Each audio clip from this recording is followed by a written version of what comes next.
All right, starting now. We're live. No. Ah, Yeah. well, that's too bad. Did you know that everything you've ever heard is a lie?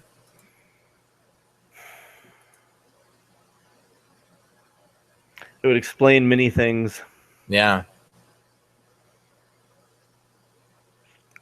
But if what you just said is a lie, everything is unexplained again. Oh, yeah, right. So, I'm sitting here eating the best Girl Scout cookie, which is a frozen Thin Mint. Those are really good.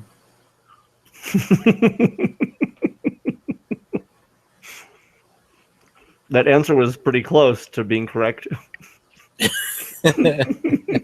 What's your favorite again? Do you like Samoa's? I like Samoa's, yeah. Frozen Thin Mints are really good, but like it's not uncommon to get like a mint chocolate thing, right? You can get mint chocolate a lot of places. But are they like as good as Thin Mints?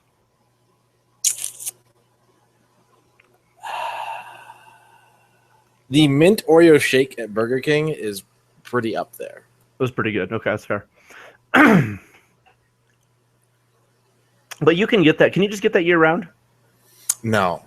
You can't get come on, you can't get Thin Mints year round either. No, exactly. That's the thing. Is that's why Thin Mints being seasonal are extra exceptional. Yeah. So I was wondering if like the Burger King shake, if it was year round, I'd be like, oh, I sort of take it for granted. Why do Girl Scout cookies only come out at a certain time instead of like saying like this month's cookie is shortbread and then nobody buys it because nobody likes shortbread? I'm gonna tell you something right now. And I have a box. I have a box of 12 boxes of shortbread cookies in my office. You have a box of 12 boxes of shortbread? Yeah. That's a lot of shortbread. What the hell are you gonna do with that? I eat them. I love them. Ah. They're the simple cookies. See, they're great. They're great for dipping into like hot cocoa. Yeah, and then the second you put it in your mouth, it turns into like a puck of sand. Now, when the cocoa permeates it, it turns into like a beautiful flower. Now I will say this, Okay. because I've been talking smack on shortbread cookies for many a year. Okay. They have been the ire of my cookie laser. Last Christmas, Aaron made some like chocolate dipped shortbread cookies, and I was like, I don't want that shit. Get it out of here. But then I ran low on my cookie supply, and I ate one, and it was like the most incredible cookie I'd had all Christmas season long. So a modified version. Yeah. Okay. Because I don't know what it is about shortbread. I know they're plain and simple, but like I'll also just eat a bowl of cornflakes with literally nothing else, and I enjoy so much of it. You know, like just slice a piece of bread and just go crazy. Sometimes simple is best. Okay, think about it like this. You know how people always refer to like plain as vanilla? Which is dumb. Which is dumb because vanilla in its own right is such an incredible flavor. Incredible. I love vanilla. Yeah, vanilla's good. I understand that like the sentiment behind it, you know. To me, chocolate is more of a base flavor. Like chocolate is everywhere. Yeah, I actually agree. I think it's more common to have chocolate, but like whenever I make pancakes, I throw like some actual vanilla in there. Holy smokes, makes a world of difference, right? That sounds good. It's very, very good. So, some good stuff to talk about this week on the Cyber Zone. Okay. Yeah.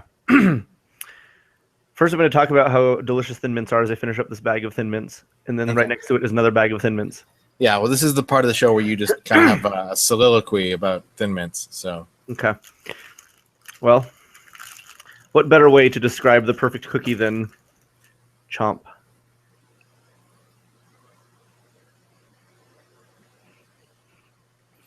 Would you like a cookie that you couldn't fit in your mouth all at once, or would you prefer a cookie that you could just sort of like pop in and consume it whichever way you want, right? Like you can suck on a cookie, you can chew a cookie, you can swallow a cookie whole. There are cookie options. Yeah, or would you just want like a really big cookie that you have to take bites out of? I don't mind taking bites out of a cookie. In fact, I even seldom take like a whole Thin Mint. I usually do it 2 bites. But a big, delicious like hot peanut butter cookie. Yeah, skillet cookie. Oh yeah, with a scoop of vanilla ice cream on top. That's the Pizookie from BJ's Brewhouse. That's like the #1 dessert. Yeah. That's all I care about. All I care about is I just saw a commercial for Weird Science. The series or the movie? The movie. Okay. It's important. Yeah. And scientific. Okay. So tonight at some point on the show, where did I put it? Right here? Yeah. I'm going to be giving away a copy of Dark Souls. Whoop, whoop. Whoop. Yep, this is my favorite Juggalo-inspired game. Besides backyard wrestling, too. Yeah, well, there goes the neighborhood. And I actually spent a chunk of time this evening playing Dark Souls 3. So I picked it up and decided to let's give this game a shot. I don't think it's supposed to be super long, but I think a lot of it comes from like the repetition of dying. It's Ninja Gaiden NES length. It's not a long game. The path to get to victory is full of experimentation and death. Yeah. Which is actually ended up being fine. And I spent a good chunk of time frustrated and fascinated with this game this evening. And it's interesting because a lot of this actually ties into stuff I've been reading about Star Fox. Because I'm reading, some mixed reviews, which naturally that's how it's going to go. One thing with Star Fox that I saw pointed out was, it's like only a couple hours long. That sounds pretty standard for a Star Fox game. So the basis of comparison, I'm wondering, might have been lost on whoever was writing a review. I'm not sure. But the point of a Star Fox game is also like the classic Nintendo mentality of play the game, beat it, then beat it a different way, and then keep doing that, beating it different ways until you're satisfied, until you've mastered the levels, until you've completed everything the game has to offer. Crazy replayability. And Star Fox games have that built in because you can't experience everything your first time through, straight up. So, I was reading a review from Go Nintendo about this game. And Kevin Cassidy wrote this really in-depth article basically talking about what it is that makes this case. The caveat is that it's difficult. It's difficult to learn. It's difficult to master. But the satisfaction of taking the time to master what the game offers is unparalleled. He says it makes you feel like you've never felt playing this kind of game before. And I know, #1, what that's going to do is turn off a ton of people. But in the same way that Ninja Gaiden may have turned off a ton of people, or the way that Dark Souls might turn off a ton of people, is that it requires your time, patience, and effort. Yeah. And so I was thinking, well, that's going to be a big turnoff, and it's going to rub a lot of people the wrong way, and reviews are going to reflect that. But I was thinking of some of the best games I've ever played were the ones that required me to not get complacent, to really get outside of my comfort zone and practice and pay attention and find out the fundamentals of everything the game had to offer. And if I just went in expecting to play it the way I've played a game before, it might not work. And I was like, well, that's kind of an interesting take. But the idea of having to sit down and relearn the parameters of a game. And so as I'm sitting here playing Dark Souls and experiencing this, I keep thinking it's so frustrating that X and Y aren't attack, but both the R buttons are. And why is this button set to do this, and why is that set to do that? And it's frustrating and weird and offsetting. But as I get further and further in the game, I start doing this thing which made me feel good, where I walk into a room and there's 3 monster zombies. I don't know what they are, souls, evil skeleton guys. And, they start attacking me, and I might die really quick and go, that sucks, restart, go back, grab my souls, kill 1 or 2 of them. But then as I'm doing this more and more, and then I, get further and further and die, every subsequent playthrough, I can just blaze through these areas, kill the dudes, get to my souls, collect them, make a little bit further, and then just die again. And I was like, well, that's kind of the progression. That's how it worked. That's how Castlevania was. That's how Mega Man was. That's how this was. I walk into this room and I know this dude's there, so it's no problem. In Mega Man, you walk in front of this pit, you jump, something flies out, hits you, you die. Okay, next time you don't do that. And so I felt like this really interesting type of satisfaction in learning. And I think that's sort of the point of the game. But it's it's weird because even if you get comfortable, like enemies at one point just did like something different. Like an enemy started with a different attack pattern, did way more damage to me. I got to another room, enemies, their starting positions were slightly different. Maybe I had some camera troubles and they killed me, and I lost 8,000 souls worth of souls, I guess, over in like some room because I couldn't make it back alive. And I was like, well, that really sucks. But at the same time, like, it's because I started getting comfortable. I didn't allow myself to like keep track of what I was supposed to, and respect the enemies and that the fact that they might change things up. So the idea is in mastery of the game, or did you play like Ninja Gaiden on the Xbox? For a little bit. Okay, so the game is really hard. Yeah, it starts out harder than it is. Like I think like the first couple levels are intentionally harder than like levels 3 through 12. Mm-hmm. Yeah, and I think Soul sort of does the same thing where it's kind of like it's training you to be like, hey, this is the fundamentals. Once you get those down, the rest of it is just sort of detecting patterns and being patient. Or Kid Icarus, a game that starts off way harder than it ends. Yeah. But as I'm sitting here like playing through this game, frustrated like crazy, but not to the point where I want to throw my controller.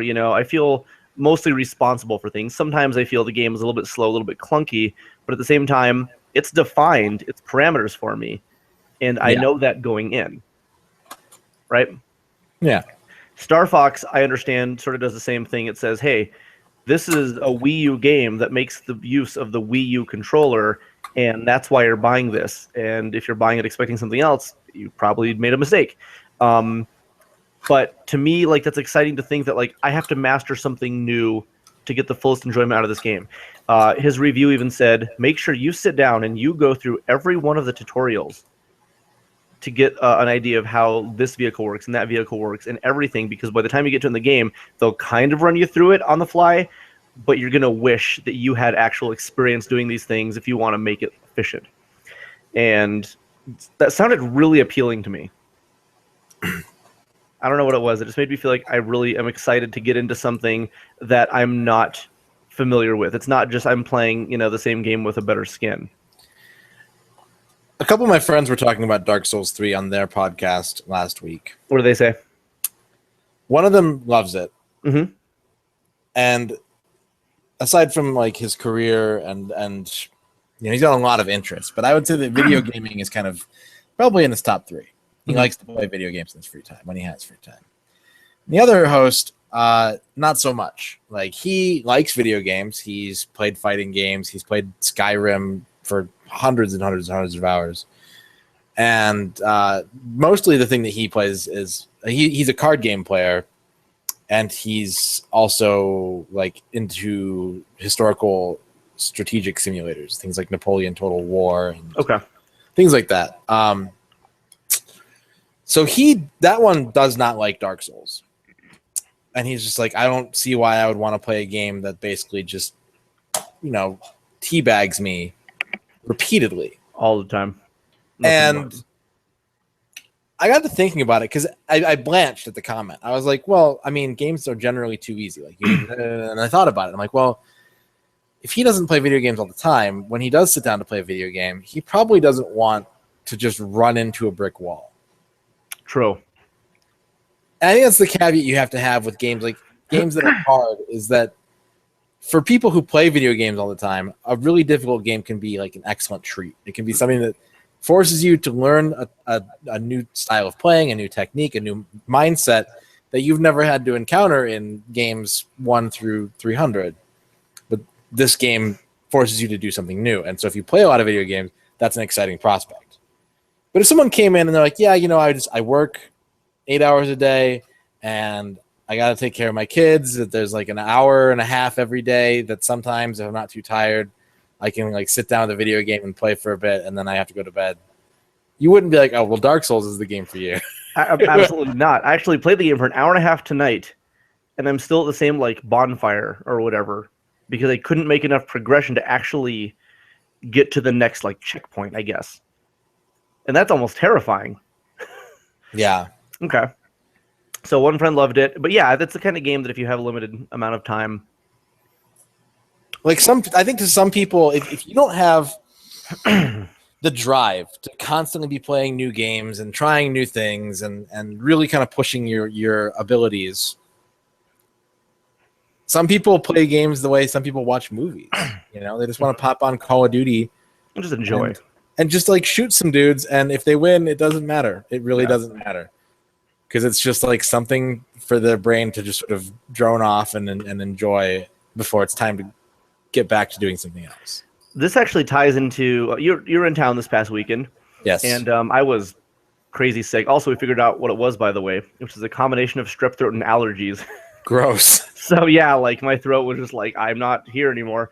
And now I've been treating it this week, and I feel infinitely better, which is super great. Clearing my throat a lot, but like almost no more coughing, which is cool. However, you were looking at some game FAQs top 10 lists. Yeah. And one of the ones that you had found was regarding some dude who was like recommended like the top 10 games to make you a better gamer that he didn't like. He disagreed with. And it was things like Battletoads and Mega Man 2. I don't know if a Souls game was on there. I would assume maybe, but no, it wasn't. No? Okay. But it's the kind of game that like would actually fit this list and the description that he had set out, which was a game that's so hard that he felt did not actually contribute to him improving.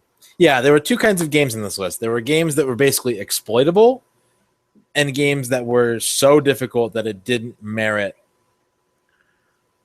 trying. Yeah, you just weren't going to win. You didn't actually learn anything from it. That's what he was thinking. Yeah. Okay. So if you had to choose a couple games that you would recommend to people, because this actually was kind of a cool concept for a list, what are a couple that you would say people should try to really get them going, to sort of like stretching those video game like reflex muscles? I think like Devil May Cry 3 is kind of a good middle ground between games like God of War, which is just mash square the game, and something like Dark Souls. Like Devil May Cry 3 has a lot of challenge to it, at least the original version. I think they toned down the special edition. And I might even say that the special edition is probably the way to go in that scenario. It's just something that's ramps it up appropriately. Yeah, something that's frantic, that's fast paced, that has a lot of flexibility in terms of how you play it and what rewards you get based on how you play it. But it's still challenging. Like Devil May Cry 3 is not an easy game. No. It's very rewarding too. Like to do good feels good. Yeah. Like there is actual reward in watching your combos go up, your little special meter, rises, and it starts giving you all kinds of crazy, like I don't remember like names for your combos. But another one that's the same generation, I'm just looking at a stack of PS2 games, I think is why I'm just in that mode. But to a lesser extent, I would kind of say Contra Shattered Soldier, because that game is brutally difficult, but it does such a great job of quantifying how much of the game you've mastered. Yes. You'll barely beat a level and you'll have like 40% of guys killed. And you'll say like, okay, well, I can't get to this level until I have 60% of guys killed. So I have to do that level again. And now, okay, this time I killed 50% of guys. How do I get more guys killed? And you just kind of like, you snowball. It's a brutally difficult game, but if you stick with it and you have the patience, you kind of, your skill rolls up very tidily and grows.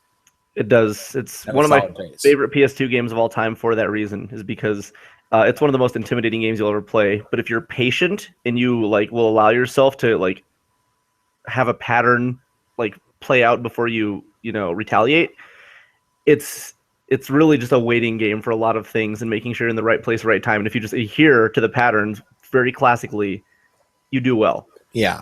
But I like the fact that I think you can't even like, there's a lot of stopping points. I think you can play like 4 levels no matter what. If you just survive, you can play like 4 levels. And you have to have X amount of enemy kill rate to get level 5 and X amount to get level 6. And I think, correct me if I'm wrong, but doesn't it culminate in killing everything in the game to get to the last?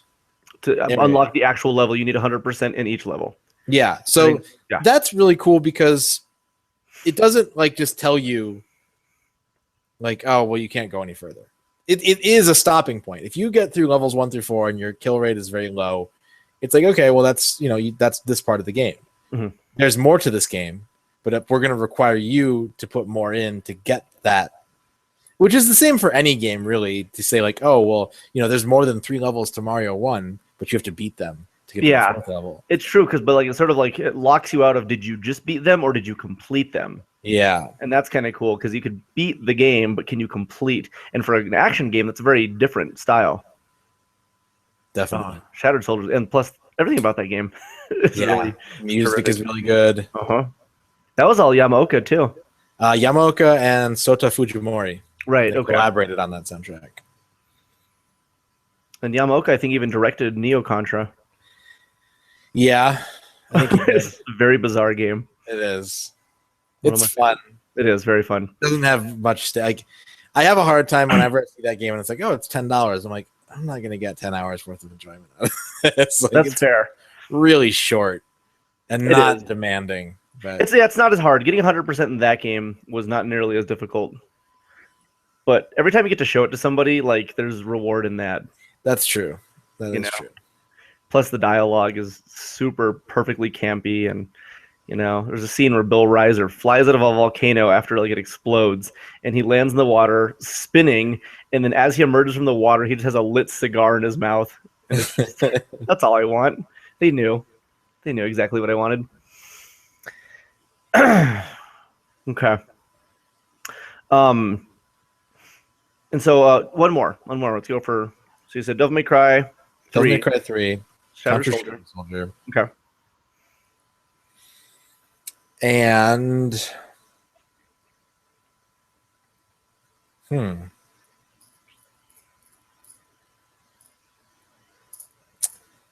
something that's difficult but rewarding. Parappa. I disagree with that. Parappa is a game that, as someone who plays music games all the time, is just endlessly frustrating. Like, I love Parappa. Yeah. But I never know exactly what the game is actually trying to get me to do. Like, I'll be perfectly timed, and it's like, yeah, okay, you did all right. And then I'll mess stuff up, and it's like, oh, that was awesome. Here's a freestyle section. Like, 1 million points. You did it. How about something like a Guitar Hero in terms of like... Yeah, that's a really good... and it's hard to, like... I don't know if you can go back to it the way that it was when it came out. Mm-hmm. I don't think you can look at Guitar Hero with a fresh set of eyes in 2016. Maybe not. But yeah, that was a really, like, it had a really good difficulty curve to it. And it meted out that, like, okay, easy, you just have these 3 buttons. Medium, you got a 4th button. Hard, okay, now we're going to try the 5th button. Then expert's like, okay, now it's... this is note for note. Yeah. That game felt great to do well in. It really did. Yeah. Very well done. Konami, you really could have capitalized, man. Guitar Freaks. The funny thing is that there's a lot of documentation of them like considering bringing Guitar Freaks over to America and just being like, nobody wants that. Yeah, this is nobody wants. I wonder how well it did in arcades. 'Cause I played it, an arcade in Vegas, and I mean, I guess there weren't people like lined up around it or anything, but I'm wondering what their arcade feedback was for Guitar Freaks. The series has gone on for a long time, and it's been very successful. There's so many Guitar Freaks games, but I think, generally speaking, it's kind of been carried by the Drum Mania side of things. Oh, okay. People are a lot more enthusiastic about Drum Mania than they are about Guitar Freaks, but it's so easy to just sort of develop them in tandem that's what Konami's done. That makes sense. Okay. All right, so I got a couple good recommendations there for people. Because I think it is kind of a cool question to think of, like, what games will genuinely like reward patience. And a game that came up last night that isn't necessarily a game about patience, but I think a game that will... It's a good like first step into how a game can grow over time and how a game can demand repetition and focus and regularity from a player. Is Donkey Kong 64. Because even if you really like Donkey Kong 64, there's so many... The controls to that game are really dense, and there's so many upgrades to things. So if you pulled out your copy of Donkey Kong 64 right now and popped it in and loaded your save file, would you have any idea, A, how to play, and B, what you were going to do next? Not one. Yeah, that's a game I would have to start from scratch. Like if I hadn't touched it in a year and it's been what, almost 20 at this point, Yeah. I would not know what's happening. I wouldn't know what's going on. That is a game that like just it does not offer a lot in terms of challenge or in terms of like a grand difficulty curve, but it's a game that trains you to be like, if I'm not keeping up with this game, I'm going to get worse at it. It's fair. Yeah. Yeah, there are some games that require the button combinations. I'm trying to think of stuff that like I play almost as if by, muscle memory at this point. Mm-hmm.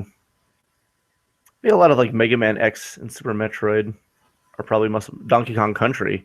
Yeah. Those are games I go through simply because I know when to press the button. Speaking of, did you see the latest Mario speedrun? The one that shaved off like 0.3 of a second? Yeah.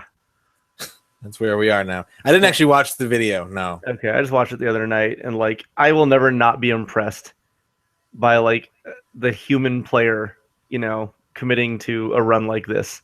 Yeah. And just practicing and practicing.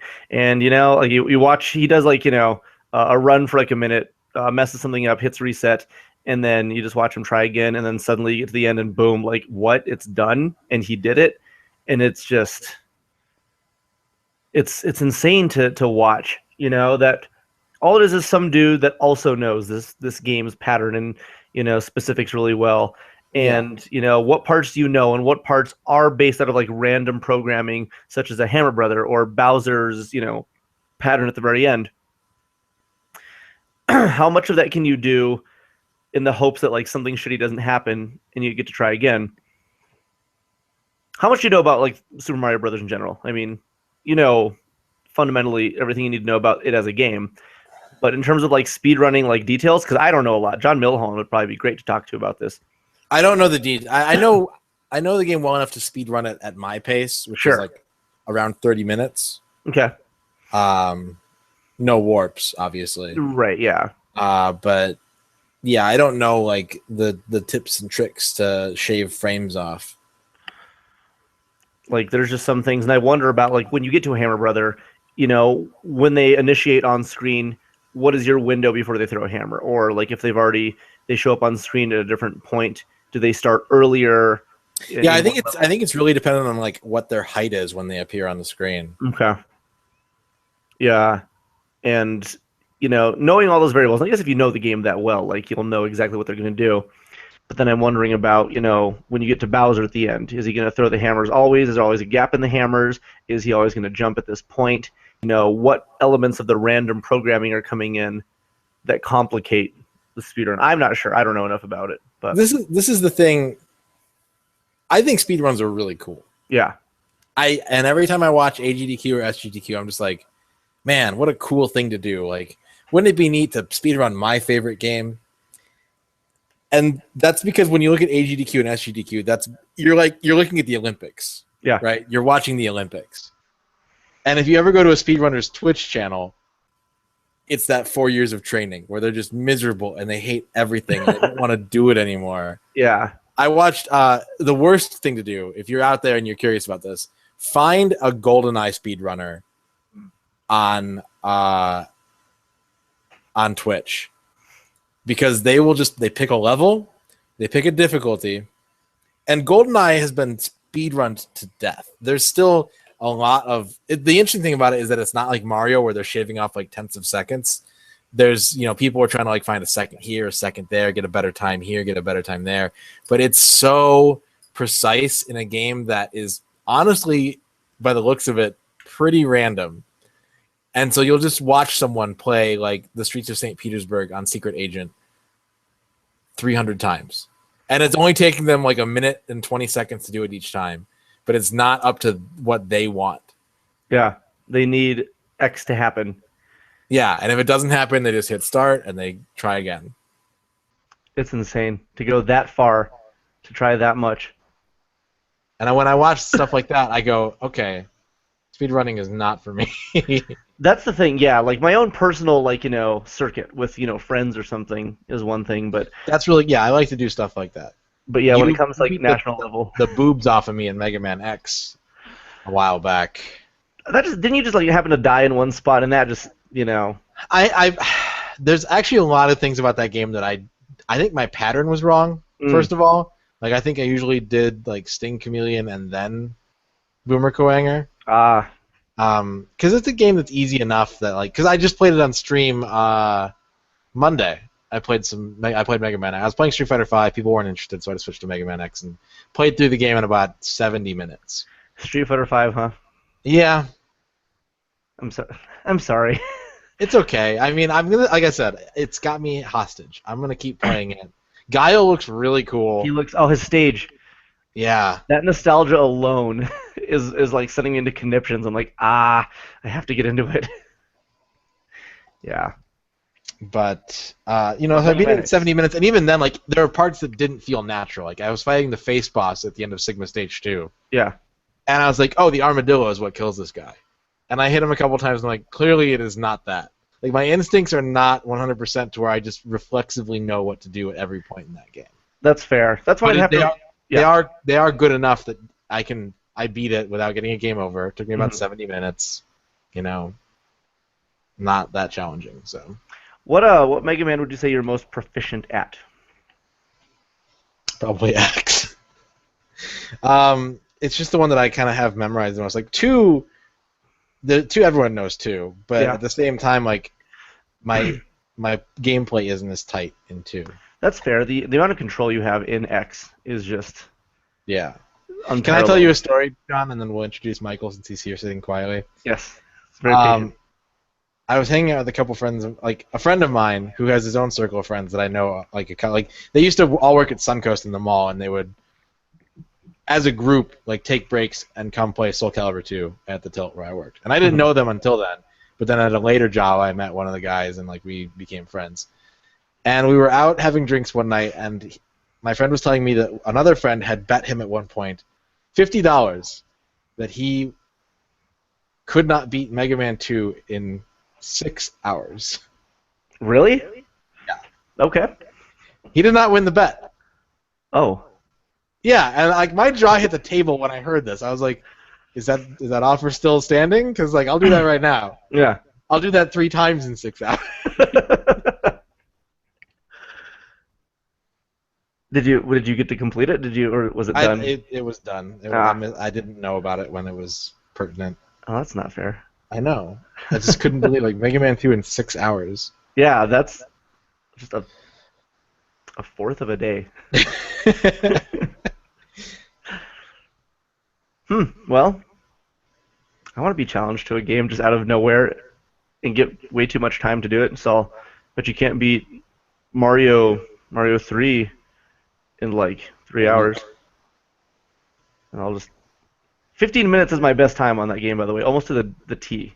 Nice. Because I practice on the play choice at home, which is interesting because there's something about the arcade clickiness of it that I really like, and it helps me. Hi, Michael. Michael doesn't have a microphone. I can see him moving his lips, but I can't hear anything. I can't hear anything either. When he moves his lip, it's just a bunch of gibberish. Dear Michael, you just muted yourself. Let's see. I'm waiting, watching. So what's a game that you would like to be able to, like, if someone put you in prison, it's like, John, you're under arrest. Like a rich like tycoon who's evil, or like some kid? An eccentric billionaire. Weird. Imprisons you in a prison. Okay. But he says you can have any one video game to take with you, and you can't come out until you have, like, you're within the top 1% of speedrunners. You don't have to have the world record, but you have to be like in the running for it.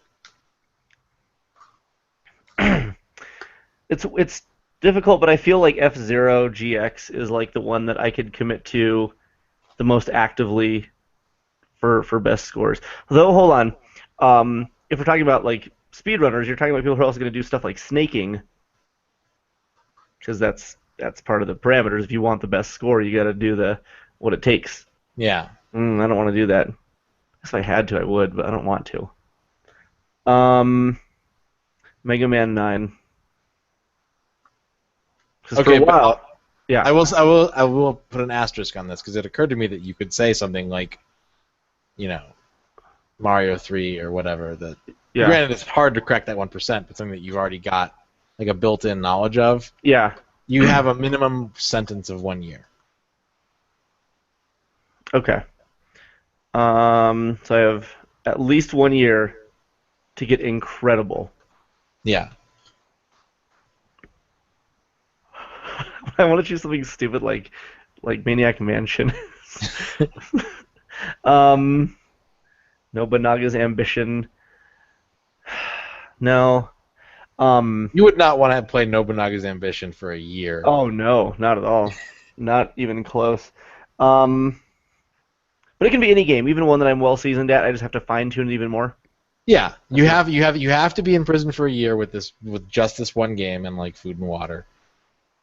And so it could be like a game that you would like to be good at and just have a year of no responsibility and just nothing to do but play this game. Sounds like being in high school. Yeah. Maybe Bionic Commando. Bionic Commando? 2009? Yeah, because I feel like that's a game that I could commit to very easily. I'm already probably well within the range of top, 1%. And I love that. I love playing that game. I love it so much. I can't wait until it goes. It's never going to happen on the Xbox backwards compatibility, but I wanted to stream it again. Would you like to know what the current world record is for Bionic Commando 2009? According to speedrun.com. Yeah, actually I would. 1 hour, 9 minutes, 7 seconds. Just go straight through. Okay. It's an any percent run. Okay. I kind of want to watch that. It is on YouTube. I'll do that tonight before I go to bed. That'll be what I go to sleep to. Michael Graham? Can you hear me? Yes. So you know what it was? What? The mute button was pushed on my headset. Why'd you do that? I didn't. Why did somebody do that to you? Because it's a store-use headset. That's funny. And I overthought the problem. Okay. Fair enough. Yep. I was messing with settings and everything. Like, what is going on? Oh, a button. A button. There you go. Mm-hmm. Good. Which, by the way, I don't know where you guys made it in your conversation, but I just bought Mega Man Powered Up. That game is so good. A cute game, which makes me hate it while I'm playing it. But which boss do I start with? I tend to start with Cutman personally. Cutman or Bombman, I believe, are the two easiest without having a special weapon. When I was a youth, I would start with Cutman. I now start with Bombman. When I was a youth, I would start with Bombman, and I now start with Cutman. When you were youths? Yeah. 2 youths? 2 2 youths? what? Solid Cousin Vinny reference there. When I was in a yurt, as a ute. Okay, so Bionic Commando 2009, that's what I'm going to choose. Get good at it for a year, come out, get close to the world record. I think it's actually a little more fun to speedrun modern games than it is classic ones because 2D games, like 8-bit and 16-bit games, tend to be very rigid in their design. And people can find exploits, and that's kind of what makes them really cool now to watch. And it's cool to watch someone just like flawlessly execute a game. But I'm actually like watching this Bionic Commando 2009 speedrun and watching him just like grapple through these environments, and it doesn't look like he's doing it perfectly, but it feels like there's so much space to explore and like so much you got to explore the space. So many possibilities that you never know where you might stumble across the best route. That's true. Yeah, being open, it does give you a lot more leeway to discovery in terms of like this might be like a forbidden area, but if you grapple it from high enough, can you actually swing through it before you die in order to make it? There's a lot of possibilities. Yeah. Did you, Michael Graham? No, not Graham. Radon. This is gonna be terrible. Fuck you. I can't remember if you did Bionic Commando 2009 or not. I have it next to me somewhere. I played it for about 2 or 3 hours, and then my Xbox ate it. I don't think it still works. Xbox ate the disc, or the Xbox ate it like it fell off a skateboard? Like the Xbox tipped over and bit a circle into the disc. Okay, so you need me to help you with that? No, I don't. Because really want to.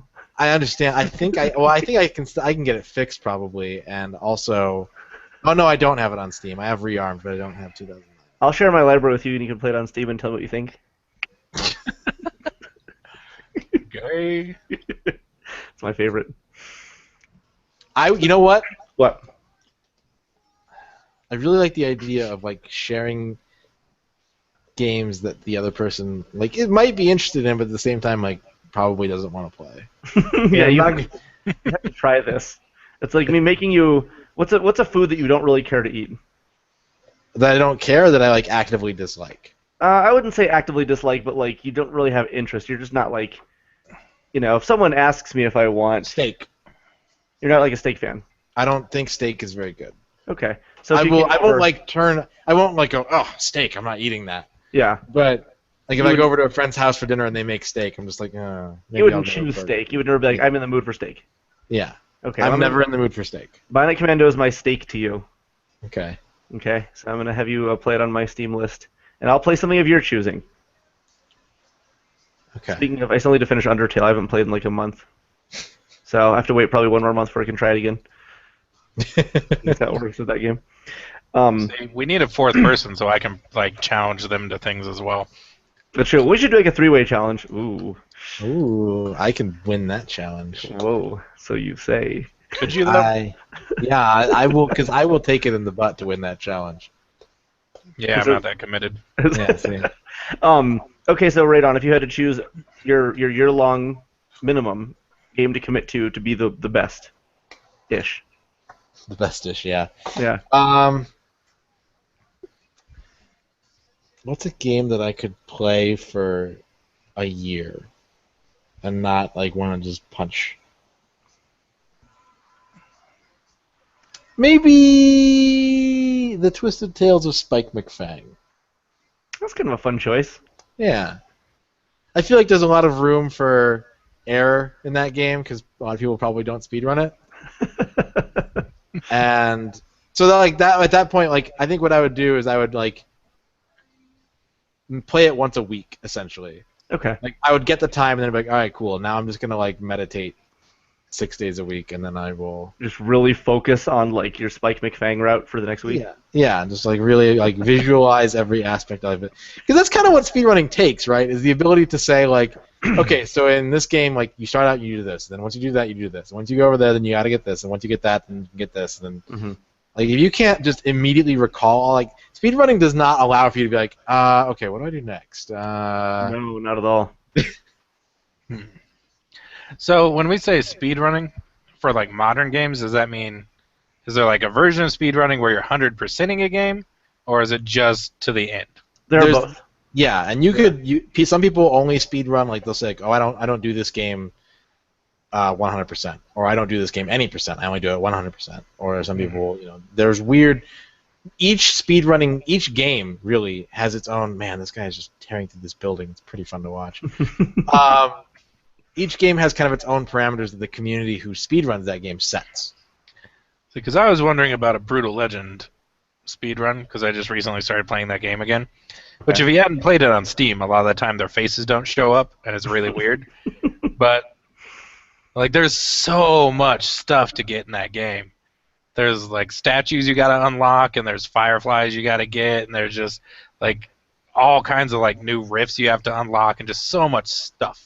Nobody on speedrun.com currently does a 100% speedrun of it. They have a criteria for it. They tell you like when it starts and when it stops, but no one's actually submitted a video of it. Now, is that because some of the like achievements in that game probably are online based now? I don't think it's regarding like the achievements. I think it's 100% collection. Like there's on the options screen, it'll tell you what your completion percentage is, and so the run stops when that hits 100%. Okay. And there's none of that you can get through online. I don't think so.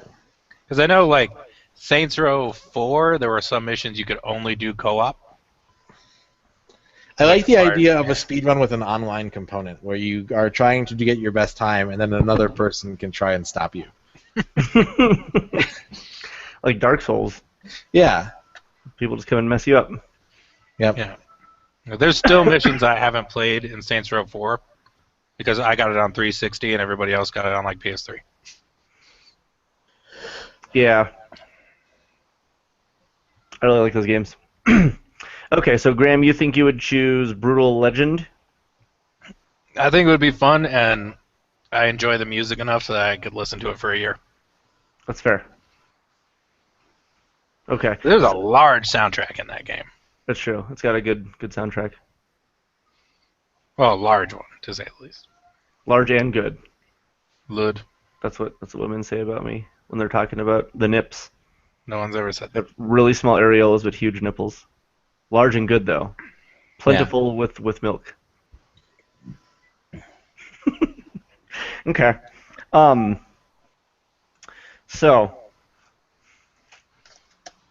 Michael Graham, since you came a little bit late, what if somebody came up to you and said, "Hey, I need you to recommend," and assuming that we had every game in the shop, they came in and they said, "I need you to recommend 3 games to me that will make me a better gamer." What are you going to choose?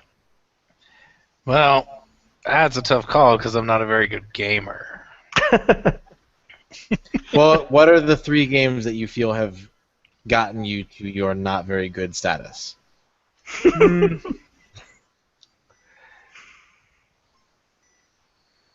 Halo or GoldenEye started my like FPS training, I should say.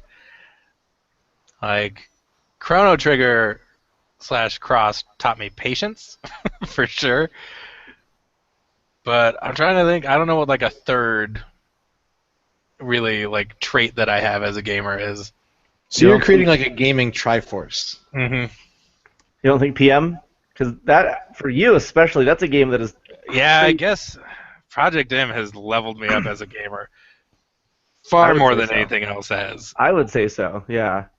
See, I was thinking of it in terms of someone who's like fun to play with, as opposed to someone who's good at video games. Because I'm good at PM, but a lot of the times I'm just playing to annoy the shit out of whoever I'm playing against. So I'm not particularly fun to play against sometimes. It's fair.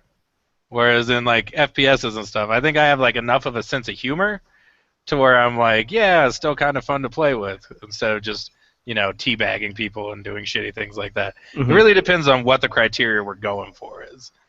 It's fair. But I guess it would be PM, Halo / GoldenEye, and then Chrono Trigger / Cross.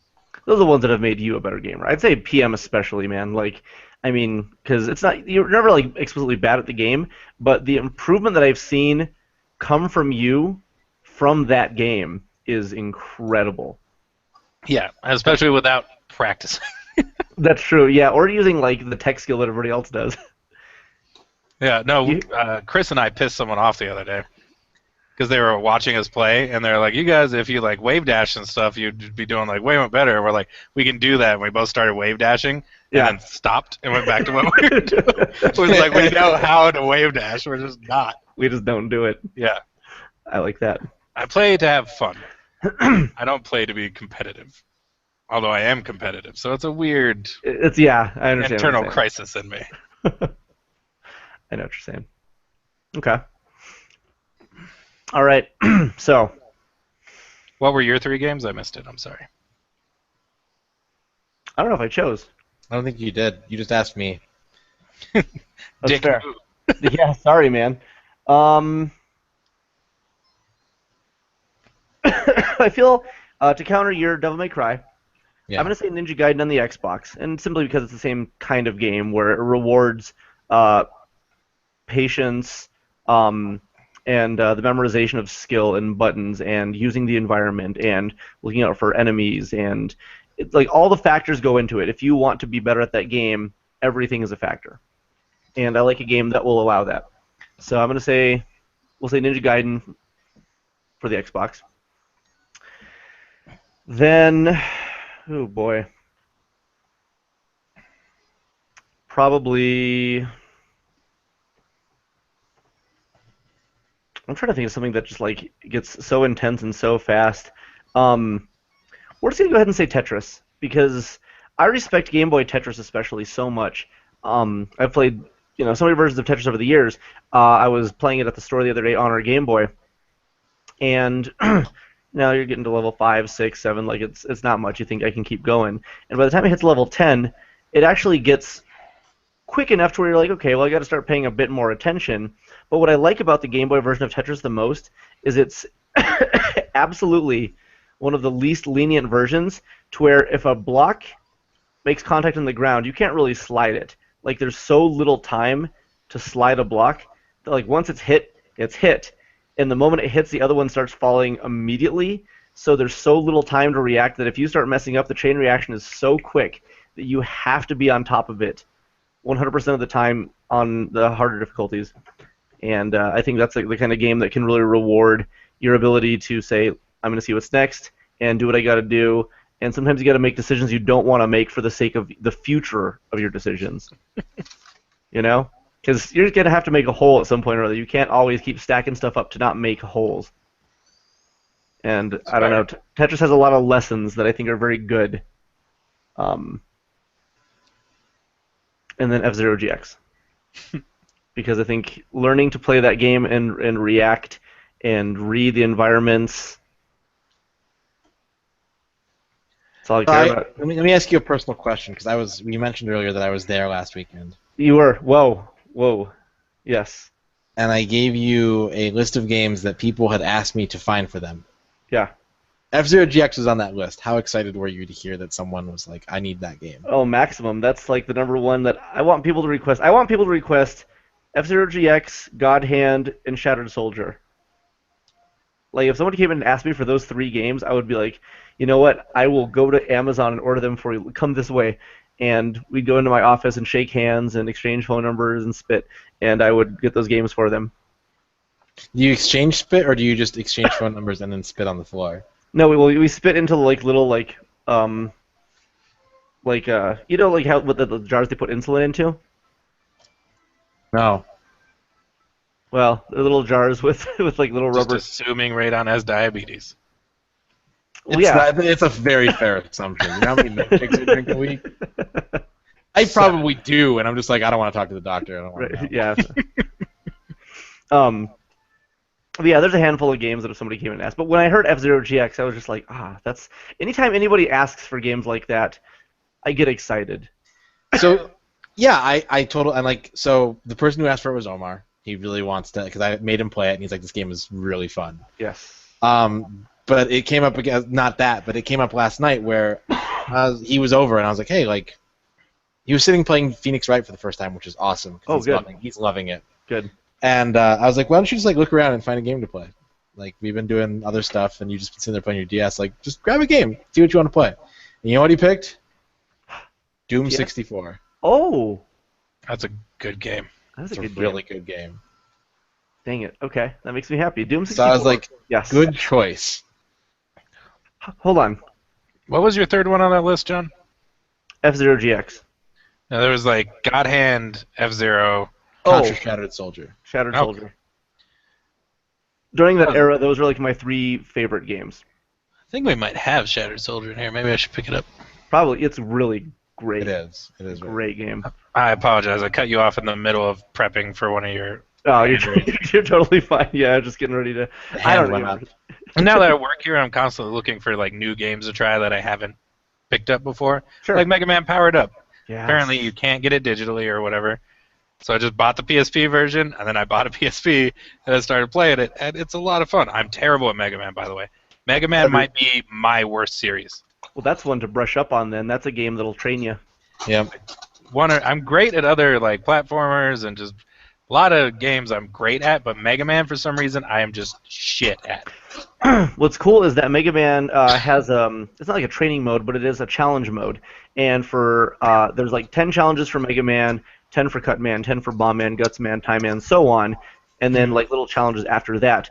And those are kind of fun because in a sense they do force you to get practice out of the game's mechanics. Jump across like these 20 blocks to get to the end, or shoot these 15 enemies as they're falling off the screen, or whatever it is. So they sort of prep you just for the game in general. But Mega Man's one of those weird games where I have these habits of, as I'm playing, I'm always jumping and shooting while running. always, 100% of the time. Yeah, just never not shooting. Yeah, because I always I think that and I don't really know why I do it, but I feel that it's to keep myself sort of prepared that in case something comes up, I can change directions immediately, and I can have like bullets sort of already figuring out if there's a weak spot coming up, or if there's no weak spot, I can just, start putting. Well, it makes bullets sense into an because enemy. a lot of times you'll shoot and then an enemy will come on screen and just run into a bullet. Like you didn't have to. Right. Yeah, it's like having a shield up basically. Kind of. Yeah. Exactly.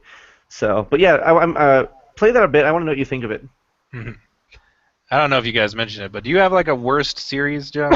Like the thing that you just cannot master? One that I'm just super bad at? DDR Yeah. for me. Oh, I don't. Well, you've seen me DDR, haven't you? I just stand on my left leg and kick all the buttons with my right leg. I just fucking river dance it the whole time. Makes people really upset. I don't know if I've seen you play it, no, but I like that. Oh yeah, it's god awful. I don't hop. Like that's not a thing that I do. But yeah, like I'm good at music games. I'm good at Guitar Freaks and Rock Band and all those games. DDR, I just can't. Like I don't. It just it doesn't work for me mentally. Just nope. Physically, no. I've tried. I'd like to get into it, but I can't. My body doesn't comply. What do you think, Radon? What do I think about that, or what I think is my worst game series? What do you think about no? Yeah, the like camera panned to you right on, like you had something really important to say, and then you just kind of leaned over. Yeah. Yeah. If there's a I thought like a series, piece of skin had gotten off my toe, but it didn't. Ooh. Too much DDR. Yeah, not enough actually. I'm getting fat. Anyways, Oddworld. That's okay. Yeah. I don't get it. I don't understand it. I need the game to basically just prompt me with the correct button for every I need to not think during that game. Like if I would just like walk up into a room and it would just have like right, square, down, triangle, right, R1. I'd be like, okay, I can do that. But like strategy guide. yeah, but I can't like I walk into a room and I'm just like nope, now I'm dead. I want you to come play New and Tasty with me sometime and just sort of see what you think of that version. See if it makes more sense, being slightly more refined. I mean, it's fundamentally the same, but I'm curious if time has changed. I played like 10 minutes of Stranger's Wrath the other day. Mm-hmm. That game is interesting. It is. I love it. I watched the opening scene and I was like, this is pretty awesome. It's my favorite. Because I was testing somebody's Xbox and that's what they like brought in with it, and I was like, sure, I'll just pop that in there. And then once we bought their Xbox, I just sat down and played it for a few minutes just to try it out. Yeah, I really want to play it. It's really cool. Like it's going to be a ton of fun. Yeah. Well, one of my favorite mechanics about Stranger's Wrath, sorry, I don't mean to... all this podcast is us derailing each other for 3 hours anyway. Yeah. That's fine. So one of the coolest things is the game takes place in both third person and first person. And when you're in first person, it just plays like a first person shooter. You go and you find ammo on the ground, live ammo, and you pick it up, put it in your bag, and you shoot like these, thud slugs or whatever, and knock dudes out. And then you can shoot things to kill them, or you can go lasso them up or whatever. But when your movement options are one of my favorites because when you're playing in third person, it's just like a 3D platformer, right?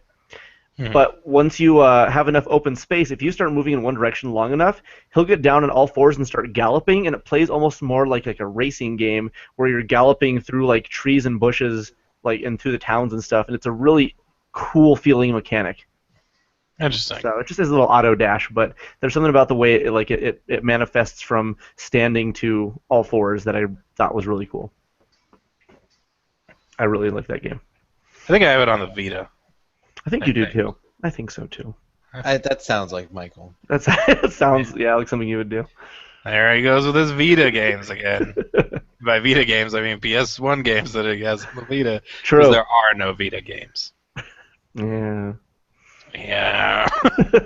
They should just sell the Vita to somebody and be like, here, Sony doesn't want it anymore. Sell it to Atlas. Yeah, they'll do something with it. Then it would make money because Atlas would release all their games on it and be like, cool, here's a Shin Megami Tensei platform.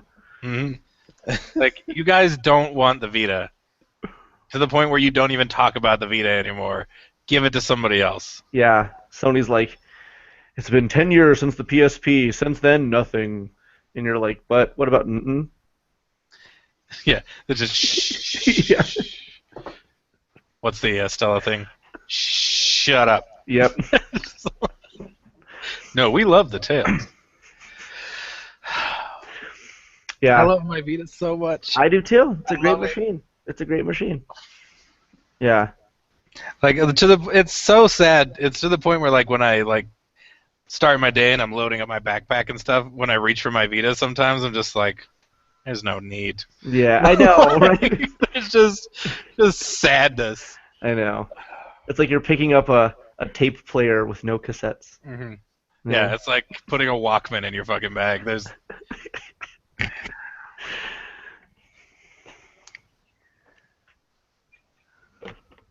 Walkman. I knew it. yeah. That's right. It is essentially the same as if I just put a PS2 Slim in my bag, because I'm gonna use it about as much. On the go. Yep. Shoot. So we have a Dreamcast in the store now. Good. That happened today. I like those. I like the Dreamcast. People ask about them. I never owned one. Good systems. Yeah. I played it a lot at my friend's house because I think it had a Marvel vs. Capcom on it, right? 2 of them. Yeah, 1 and 2. That was the first time I ever played those games. Was just going to my friend's house in middle school and just playing that when I should have been in like fucking history class or whatever. I didn't go to my senior prom because the import of Marvel vs. Capcom 2 had come out, and that was a higher priority to me. That's fair. So I was like, I have to have Blackheart versus Amingo. You know, I could dance with chicks any old time. I didn't go to my prom because I got expelled. Ah. Did you go to senior prom, Radon? I did not, no. What did you do instead?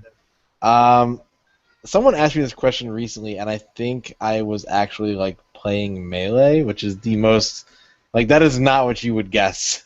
That's true. If you Yeah. think about what I would be doing at that point, you would not be like, oh, he's probably just playing Melee. I feel you'd be knee deep in DDR. Nope. This was pre-DD. Was it really? Yeah. When did you start your DDR habit?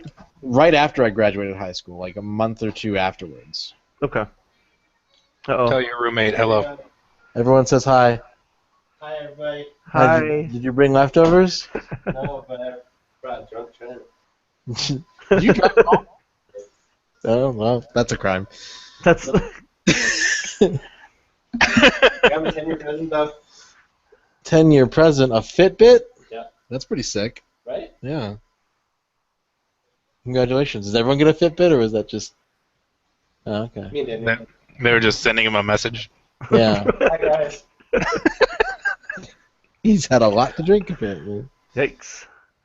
Do you work tomorrow? Okay. Well then. Yep. There you have it. The answer. The answer to all our crimes. Okay, so something Radon and I were discussing before the actual podcast started is something that Sega is releasing. Sega. Sega. Sagat. Something Sagat's putting out. Yeah. Funk that 2016. His He's new EP. Releasing a new Scar. Yeah. Just yeah, it's gonna be a good one. Exactly. He just punches his own arm. I don't know. So on Steam, Sega's releasing this thing where it's like a virtual like console room for any of the Sega games that are available on Steam. And what you do is you have your Genesis collection, and you have like a virtual bed in the corner, and it lines up your Sega cartridges in boxes, all the ones that you've bought, and you basically just have like a really deluxe Sega collection that you can display and show with people and share with them. However, the big thing is that Sega is allowing mods of any of these games that exist. So people could put their own sprites into Sonic. They could put their own backgrounds, their own colors, and it's completely okay. You can modify all of these official Sega games completely legit and release them for people to play. Interesting. And we have 5 switches.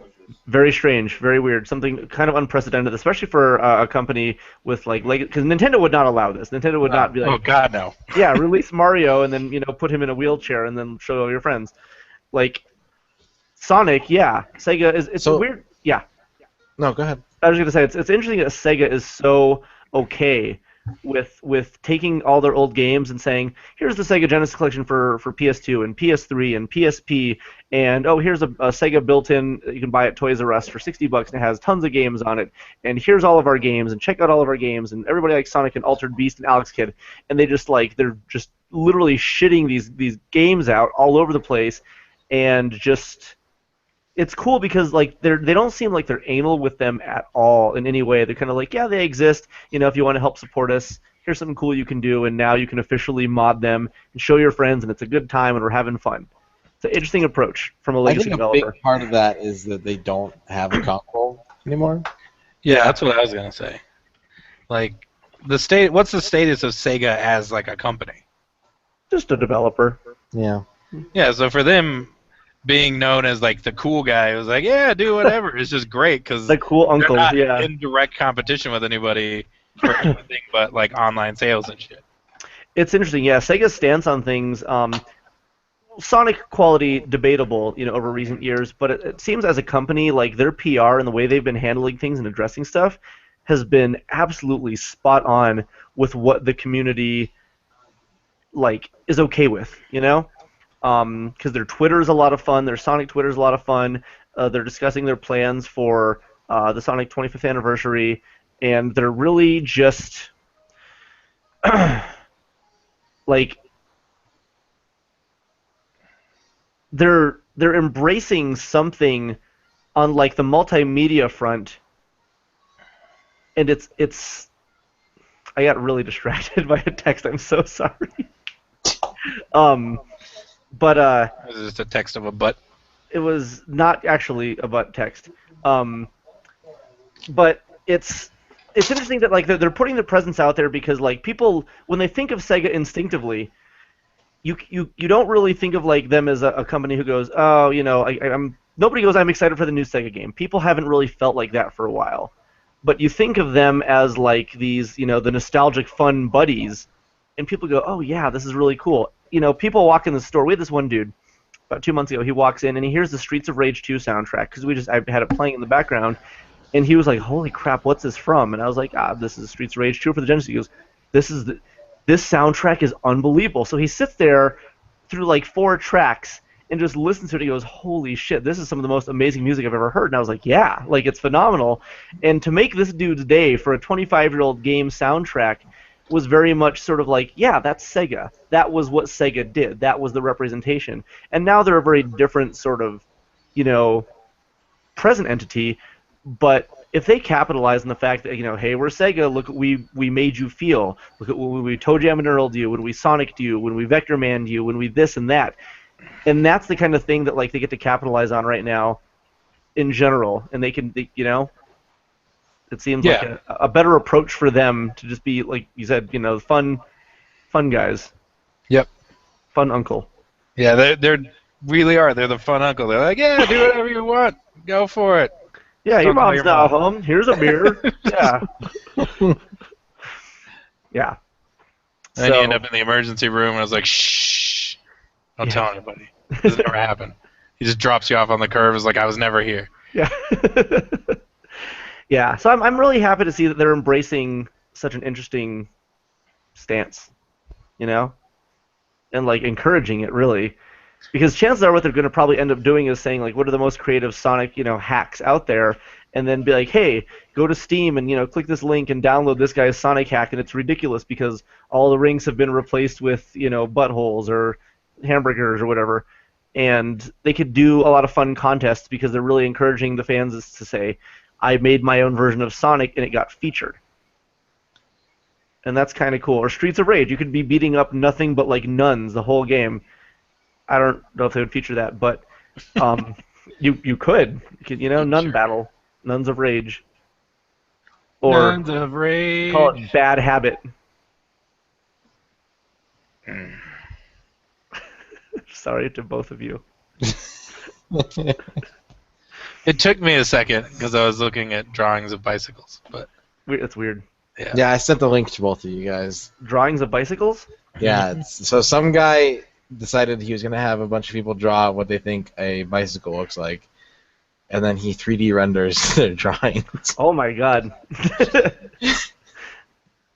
They're pretty neat. Gross. I like this Yeah. idea though. It's the most uncomfortable looking things I've ever seen. All right, I'll have to look at that in depth a little bit more, later, but that's terrific. Okay. Now it's time for Michael Die. to die. Oh, finally. Okay. Yeah. Yay. I read about that on CNN. And I wasn't sure if it was tonight. Michael, find a game and tell us or ask us what we think about it. Yeah, I want people to like ask us about video games. I want them to ask us about celebrities eating each other. I want to know what the people want to know.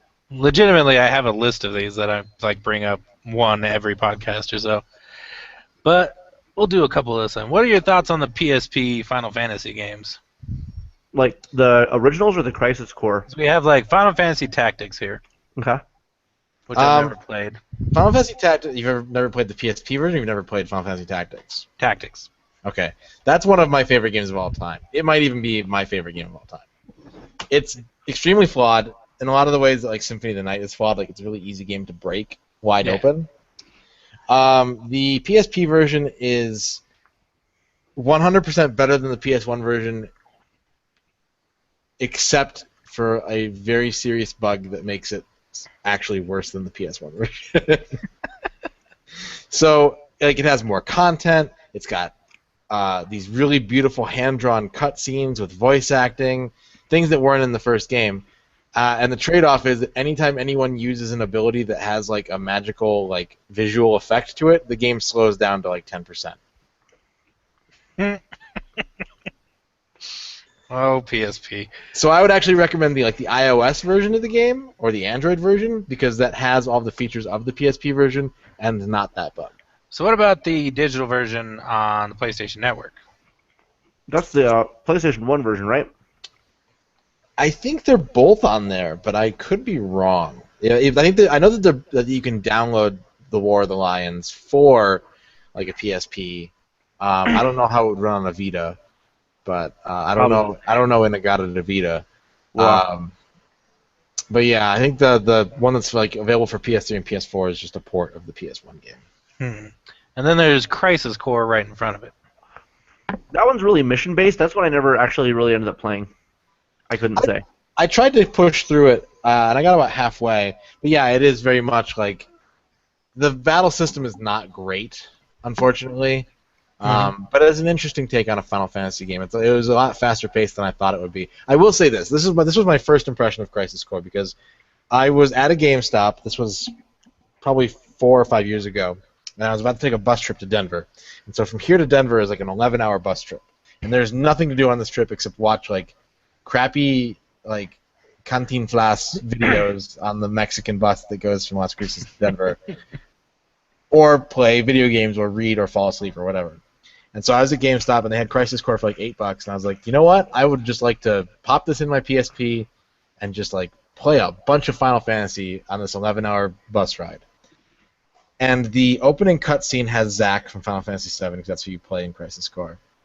And he was such a tool.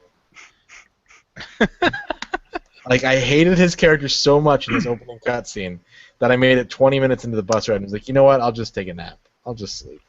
Yeah. I wonder if that's Fuck why the I world. stopped, is because I don't care, and people sort of know this about me. I'm not a fan of most of the 7 characters to begin with. I'm not a fan of Cloud. And so when Zack isn't represented to me any better, I was like, arguably the 2 main characters of the series, I don't like either of them. Because basically ultimately, Cloud is just Zack's memories.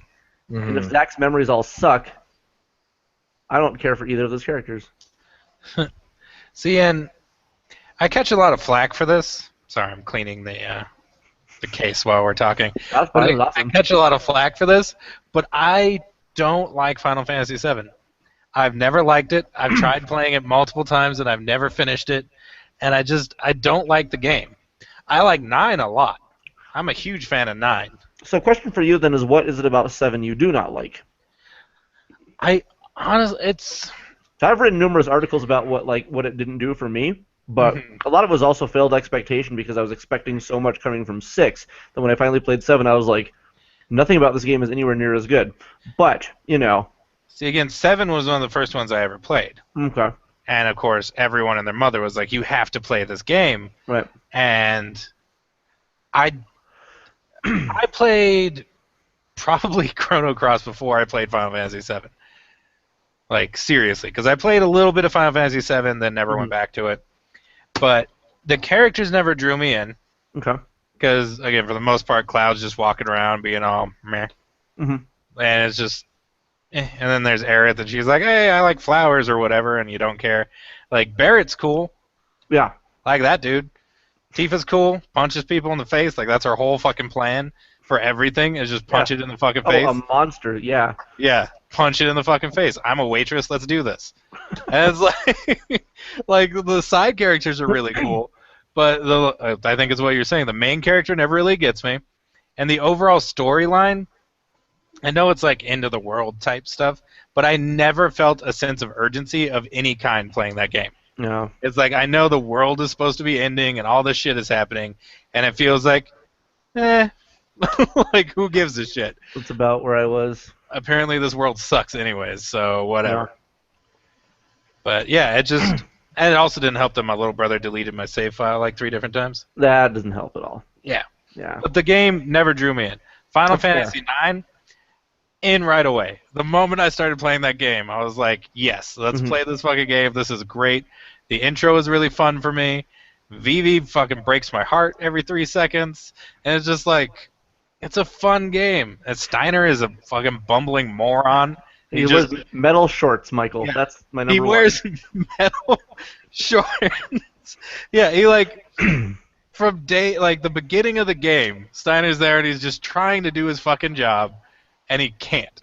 He's the cop in the superhero movie who's just like, no, we got to do this, and like, yeah, whatever, I'm gonna fucking drive through this city in a tank and it's gonna be cool, and he's like, God damn it. Mm-hmm. And then one of the thieves immediately sacrifices his own life. Like, you're like, here's this guy you've been intro to for fucking, like, the beginning of this game. He's turned to stone. Go. Like, that's... And it gets progressively worse from there, and it's great. I love it. I really did dig 9. It's interesting, too, because, like, the overarching story of 9, I didn't find as a whole to be, like, super interesting, but I liked it maybe due to the simplicity.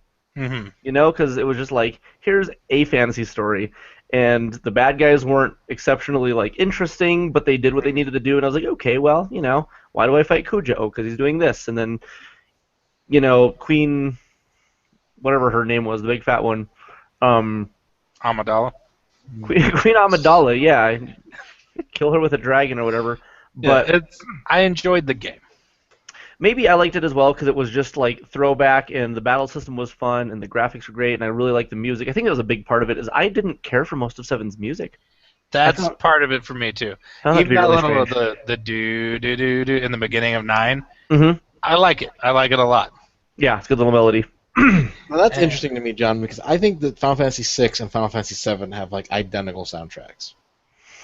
And maybe it's because my expectation for 7 was that the music quality would be such a huge step up, and to me it sounded worse in a lot of cases than 6's. I was like, my Super Nintendo sounds better than most of this music in this game. But like 6's, and let me tell you about why I ruined 7's soundtrack for myself. When I got Final Fantasy VI, I played through the game, and the music was like, oh, this is this character's theme, here's Shadow's theme, here's Gao's theme, here's Cyan's theme. You know, this is the theme of the belt, this is the theme of this city, or this story event, or Gestalt, or the floating continent, or whatever it was. When I was so excited for 7, I remember getting magazines that had like little, maps and stuff, and you could see here's like the whole abandoned roller coaster area, and here's what the gold saucer looks like, and here's Cosmo Canyon, and there was just everything displayed in this game, and I was like, oh my god, I'm so excited. So I was like, you know what, I'm gonna beat him to the punch, and I ordered the soundtrack when the Japanese version of the game got released, and I sat there and I listened to every single song, and every single one I was like, it's okay. Like, the Chocobo theme was kind of cool because that was like the very surfy kind of sounding one. Mm-hmm. Sephiroth's theme's pretty cool. The battle, and I heard a couple songs. I was like, those are neat. But what I missed, and I screwed myself out of this, is I didn't have the music in the context of the game and the importance that displays. And so it was literally just songs without context. And so by the time I had played the game and I heard the song in the context, I was like, I've heard this before. It's all right. and I didn't care. So I really like being so excited for Final Fantasy screwed me out of the enjoyment for that game. Coming from 1, 4, and 6 and loving the shit out of those games, I ruined 7 for myself in so many ways. And I take full responsibility for it. But 7 soundtrack to me was the most unremarkable thing I'd ever heard. No, that's not true. It's not bad. It's just I don't remember a lot of it. 13's music was unremarkable to me. Actually, 13's music was just bad. I couldn't play 13, and I ruined that game for myself by watching my cousin play for a few minutes because I walked in on him in the middle of a really long cutscene. So I was like, oh, this is a nice looking cutscene. Like, we're just going through that. He finished it. He literally walked down a hallway, and then another cutscene started, and I was like, oh, like this is what this game is. I'm going to tell you something about Final Fantasy 13 that I don't understand. Mm-hmm. It has a map. In the upper right, in the event that you somehow get lost going one direction to the other direction, it shows you where to go. Were you a fan of 10? I loved 10, actually. Because I've told you about that guy. I can never remember his name. He's just a sleeveless guy because he owns 0 shirts with sleeves, but he comes in here all the time. And he always complains about Final Fantasy X almost every time he comes in here. And he says that it felt way too linear to him, like the game was on rails. That I get. I understand that. I do understand that as well. Final Fantasy X was the first Final Fantasy without a world map. Yeah, it did have a lot less exploration. Even though the world maps are still kind of limited in terms of what they give you, there was none. Yeah. And that's fair. I can 10-2 you get to wander around a bit, don't you? Well, not really, actually. You get to wander less. Like, you get to, well, yeah, it's weird because it's broken up into chapters, for one, so going places can actually instigate chapter progression. Right, because I remember wandering around on, like, a weird floating mountain, and then I went to the next part, and then I could, like, never go back. So you can, like, teleport, I think, to different areas to check stuff out, but, like, it's not really, like, exploration proper. It's just there's a bunch of areas that you can go to via teleportation. Yep. Interesting. Okay, I only played the intro of 10-2, so that's why I was asking. Oddly, I didn't hate that game as a whole. It had a couple fundamental flaws that stopped me from really getting into it, and it was the fact that like you couldn't get to the end of the game and then go back and do everything you missed because of the chapter progression. Yeah. And since I didn't want to use a guide for it, I wanted to do that of my own volition. It was really hard to tell what was going to trigger a story sequence and what was going to trigger like a side story. So ultimately, I just accidentally moved from chapter 3 to 4 once, and I was like, oh, well, I'm done. Yeah, I'm terrible as a gamer because most of these conversations end or begin with me saying I've either never played it or never finished it. Because I never finished 10, which I think I mentioned on here before, because I got to some fight where like there was a save point, then you had to climb up this fucking mountain, and then there's snow everywhere, and you got to this like boss fight, and you had nowhere in this entire area. You couldn't go back, and you had nowhere in this area where you could buy potions or anything. And I was so undersupplied when I got to this boss that it was practically impossible for me to beat him. And my last save before that was like hours back in the game. So I was like, I don't have it in me to do this again. Like, I just don't. That's fair. But I hear it ends kind of cool. I don't know. It was a weird ending. Like, it's I do like weird. I usually don't play Final Fantasy games for even the ending. Because, like, I feel like a lot of them are sort of, like, they end. Historically, Final Fantasy games have not great endings. Yeah, like, they're there. That's kind of, like, the way to describe most of them is that, the game's done. Yeah. But I wouldn't say any of them have, like are just tied up so well that you're just like, oh my god, they did it. Now, by ending, I mean, like, the last chunk of the game. Yeah. It was really cool. Yeah. The only thing I really remember from Final Fantasy VII is that stupid scene. Like, it's a tiny little cutscene where he's driving downstairs on a motorcycle. That happens. It does. And then the following motorcycle chase was really fun, and that was about when I stopped caring about the game. Like, that's really early on, but I was like, this is really cool. We're on a motorcycle. I'm slicing up dudes on a motorcycle. We're not on a motorcycle anymore. I think I'm genuinely looking forward to the remake of 7 so much because I view it as sort of like...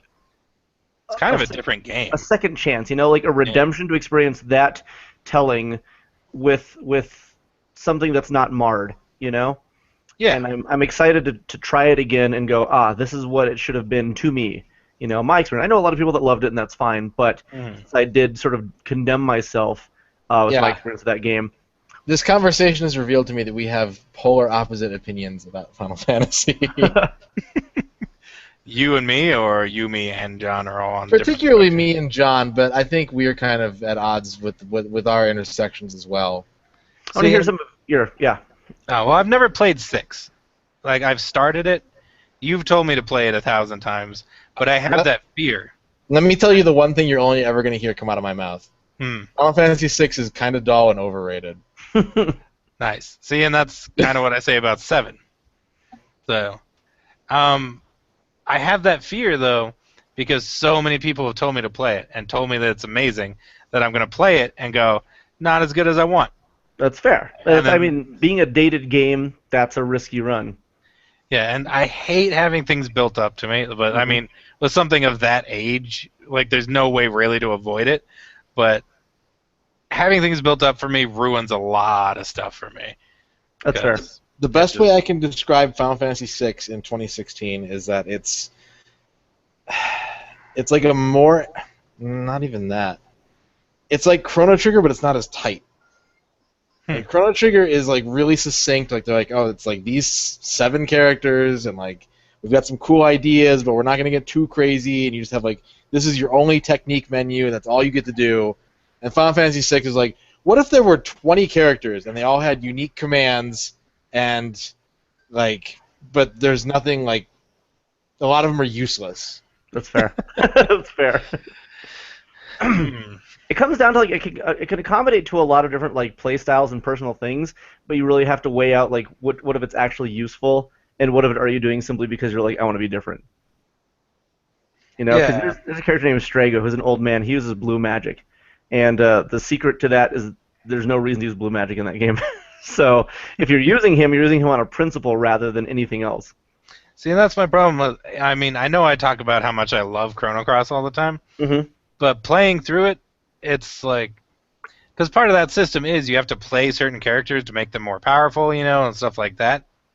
So you really have to decide who it is you want to play with, but then they slam you with like 43 different characters. That's like, here, like, if you play this guy start to finish, by the end he's going to be the most powerful fucking guy in the game. But here's 93 other characters that are fun to play. Well, think of it like Pokemon, where Pokemon is essentially you can choose 6 out of like almost 800. You know? Yeah. Is essentially what it is. It just say, pick the 6 that you like the best and just go with that. Like, it doesn't matter. It really doesn't. You'll get to the end of the game, just pick. You will. It's just... it's also the problem of, like, if they handed you, like, Mewtwo at the beginning, like, here he is. He's not cool yet, but someday he might be. And then, like, you see all these other ones that are like, oh, this one's fucking sweet. Yeah. But should I stick with Mewtwo?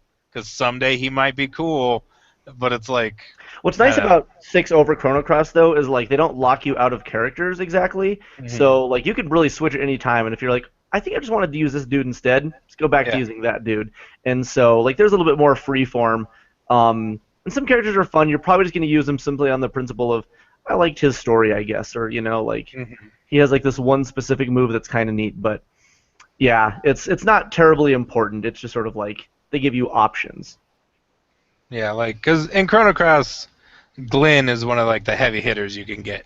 Because if you give him the dual magic swords or whatever, he's a fucking nightmare.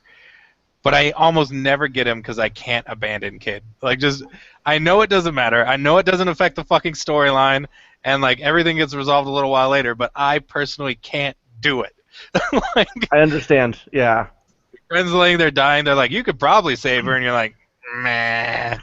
Like, who the hell does that? You're dead inside if you do that. So, Radon. Yeah. First of all, Erin says she disapproves of Final Fantasies and that for a game named Final Fantasy, they should have better endings. Fair. Well, it's just saying the fantasy itself ends. It doesn't say that it's, like, a good ending. What if it was supposed to be called Fantasy Finale, and then they just never... Yeah, if it was called that, then I'd be like, okay, guys, you gotta step that shit out. Yeah, I cry at the end of Final Fantasy Tactics every time. Every time that game brings me to tears. The majority of them are in different universes as well, right? Pretty much, yeah. Like pretty much, isn't it 7 and 10 are in the same universe? Well, on a technicality, yes. Loosely, but, loosely. Yeah, it's so loose that like you're literally not like it will not affect either game in any way to make the association. Yeah. The only ones that will ever have direct correlation are going to be 10, 10, 2, 13, 13, 2, and 3. Final Fantasy 12 and Tactics Advance have a correlation, but it's not super important.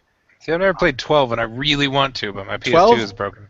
12 actually ties in with Tactics 1 also. Okay, I didn't actually know that. Yeah, because it's all in Evilise, and so there's 12 is like ancient history, and Tactics is like 17th century era, and then Tactics Advance is like modern day. Ah. And then there's also Vagrant Story, which takes place in Evilise, but then they're like, no, it's not part of the. Even though there's similar locations and enemies, they're like, nope, it's not that. Weird. It's like alternate dimension Evilise. Yeah. A customer came in today, and he was actually telling me, and you guys can confirm whether this is bullshit or not, but that Final Fantasy 12 is finally getting like a digital like release. Well, we've been hearing things for a while, but Square has not officially confirmed anything. I hate Square. Because I think the last time anything was sort of like mentioned was there was like a Final Fantasy Distant Worlds concert, and one of the composer came out and he goes, this is one of the songs that's gonna be on the Final Fantasy 12 HD remix or whatever, and Square was like, so like their PR guys went into like panic mode, and they just sort of like calmly dispelled it, and then that was it. So we don't know. But then like I think at GameStop, a listing popped up for like the Final Fantasy 12 HD guide. So yeah, Brady Games, when they came out with the 10 and 10.2 HD remaster for PS3, Brady Games was like, why don't we sell these guides in a box set with 10 and 10.2 and 12 for some reason? Right, yeah, and I think so. There's like hints, but nothing's been officially announced. So maybe this year. And that's really exciting too. If you haven't played 12, it's really exciting because usually what Square does with these games is they bring over. So there's the Japanese version, then there's the better American version. And then Japan says, we want that. So then they give them the better American version with more stuff. And then America never gets that third iteration until they do these remasters. And Final Fantasy 12, they added so much stuff. They added a job class system. They added like all kinds of locations and abilities. So when that comes out, I'm going to be all over that. Wow, get out of it. I love 12. It's really good. The soundtrack is fantastic. Fantastic music. It's funny because like, that game is probably more of the black sheep of the series than like 8. I know more people who hate 12 than anything else, but I think the game is phenomenal. Well, that's one of the ones. I don't have a lot of games on my shelf. Like, I'm not a huge collector. As you and I have discussed, I collect weird, silly shit, like the NES Advantage and like the weird Super Nintendo fight pad thing. Like, I collect weird shit like that. I'm a sucker for controllers and weird peripherals and add-ons. But there's one that's the only PS2 game currently on my shelf, I think, is the like Steelbook like Final Fantasy 12 with like the DVD and all that crap. And I walk by it every now and then. It's just like someday I will play this game. I know I'm never going to, but someday I might. Same with Beautiful Joe. I have both Beautiful Joes just sitting there. I'm like, I really want to. Let me teach you the secret of being as old as we are and not having to play these games that you want to play. Make someone else do it. That's true. Play it. Honestly, there's a kind of joy in getting to experience a game through somebody else's eyes. It takes away all the work from you. But if they're not good at games, it's very frustrating. Yeah, that's true. See, I get that too because I watch a lot of video game Let's Plays and stuff. But it's like, here's this horror video game that looks kind of fun, but I'm never going to play it. So I'll watch like Markiplier or somebody play this horror video game and do the puzzles and figure out the lore, and it's like, sweet. But I would never play it. But then on the flip side, it's like, you'll watch some of these guys, and they don't get all the unlocks, and they don't get all the secrets, and they don't do all that, and you're like, there's more to know about this story, and I'm that guy. I need to know everything about the world. It doesn't affect my life at all, but I have to know.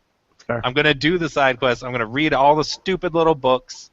I'm going to open every little box and be like, oh, another fucking spoon. But just like, I'm going to do that on all these games. Like, I'm always that guy who gets over encumbered and is walking at like 0.5 of his normal speed because like, look at all these things I found. All the apples and cans of Coke and or whatever. Because I Nuka-Cola. opened every single container in the town. Mm-hmm. Because of course I did. Because yeah. Because what if there's something special in one of them? You don't know. The internet knows, but I'm not gonna look that shit up. No. I'm gonna look. Okay. So Radon, when it comes down to it, your Final Fantasy preference is tactics. That's my favorite. But if I mean, like, I also don't like when people say, "What's your favorite Final Fantasy?" I'm like, you want a number at the end of this answer. Series proper, we'll say. 8 is my favorite. Never played it. 8. Even Due though to I've Blockbuster. even though I've only ever put like 3 hours maximum into a save file, I would probably put 12 in second. And then 10-2, and then 3, and then 4. 10-2 has a lot of merit that I think is I've had underappreciated. to sell, and it's finally, I think the stigma is gone from that game. I hope so. But I had to sell so many people on the fact that it is the most fun to play. The battle system is great. It's so fast-paced. Yeah, Which it's one is? 10-2. So yeah, I really liked it when I got to play it, and then my little brother sold it. But yeah, it was a lot of fun. The story is awful. The music's not that good, except for some outlying tracks. I like silly J-poppy kind of shit, so like it did it Yeah, for me. I'm a sucker for shit like that. But it is the most like, because people are like, oh, Final Fantasy, you get in the fight and you push the button and you did it, you get the experience, you level up and you keep pushing the button, you did it, you win the best, you killed Sephiroth.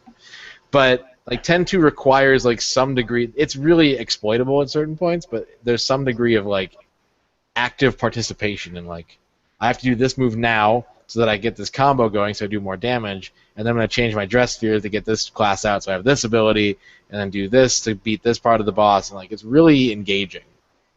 See, and that's why I like Chrono Cross. I know I harp on it a lot, but the color system that everyone hates so much, I love because you have to plan out your moves in order to get that fucking field change. Mm-hmm. And that's what like draws me into the fight system on that. Whereas, again, I love most RPGs, but a lot of the times when you're fighting, if you don't have it in like real time mode or whatever, you're just like, yeah, whatever, and like get distracted.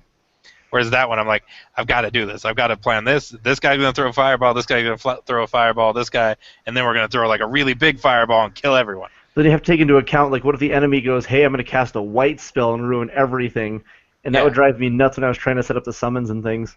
Which is why I have it set up to where each guy has a little bit of everything. So if the bad guy throws one, I'm like, cool, you three throw this shit, and it's going to be fucking sweet. And just holding Lysol excitedly. I was cleaning the counters and shit. Well, thank you. That's nice. Yeah. I have to keep my hands busy. Makes sense. I need to play through Chrono Cross again because I didn't get very far in it, and I didn't like what I played for the most part, and it's my fault. Because I later learned that I should not have been like 25 hours into the game and only had 4 characters in my party. Oh, yeah. Yeah. Like, I messed up. Yeah, that'd be interesting. I'd like to actually hear your opinion revisiting that game.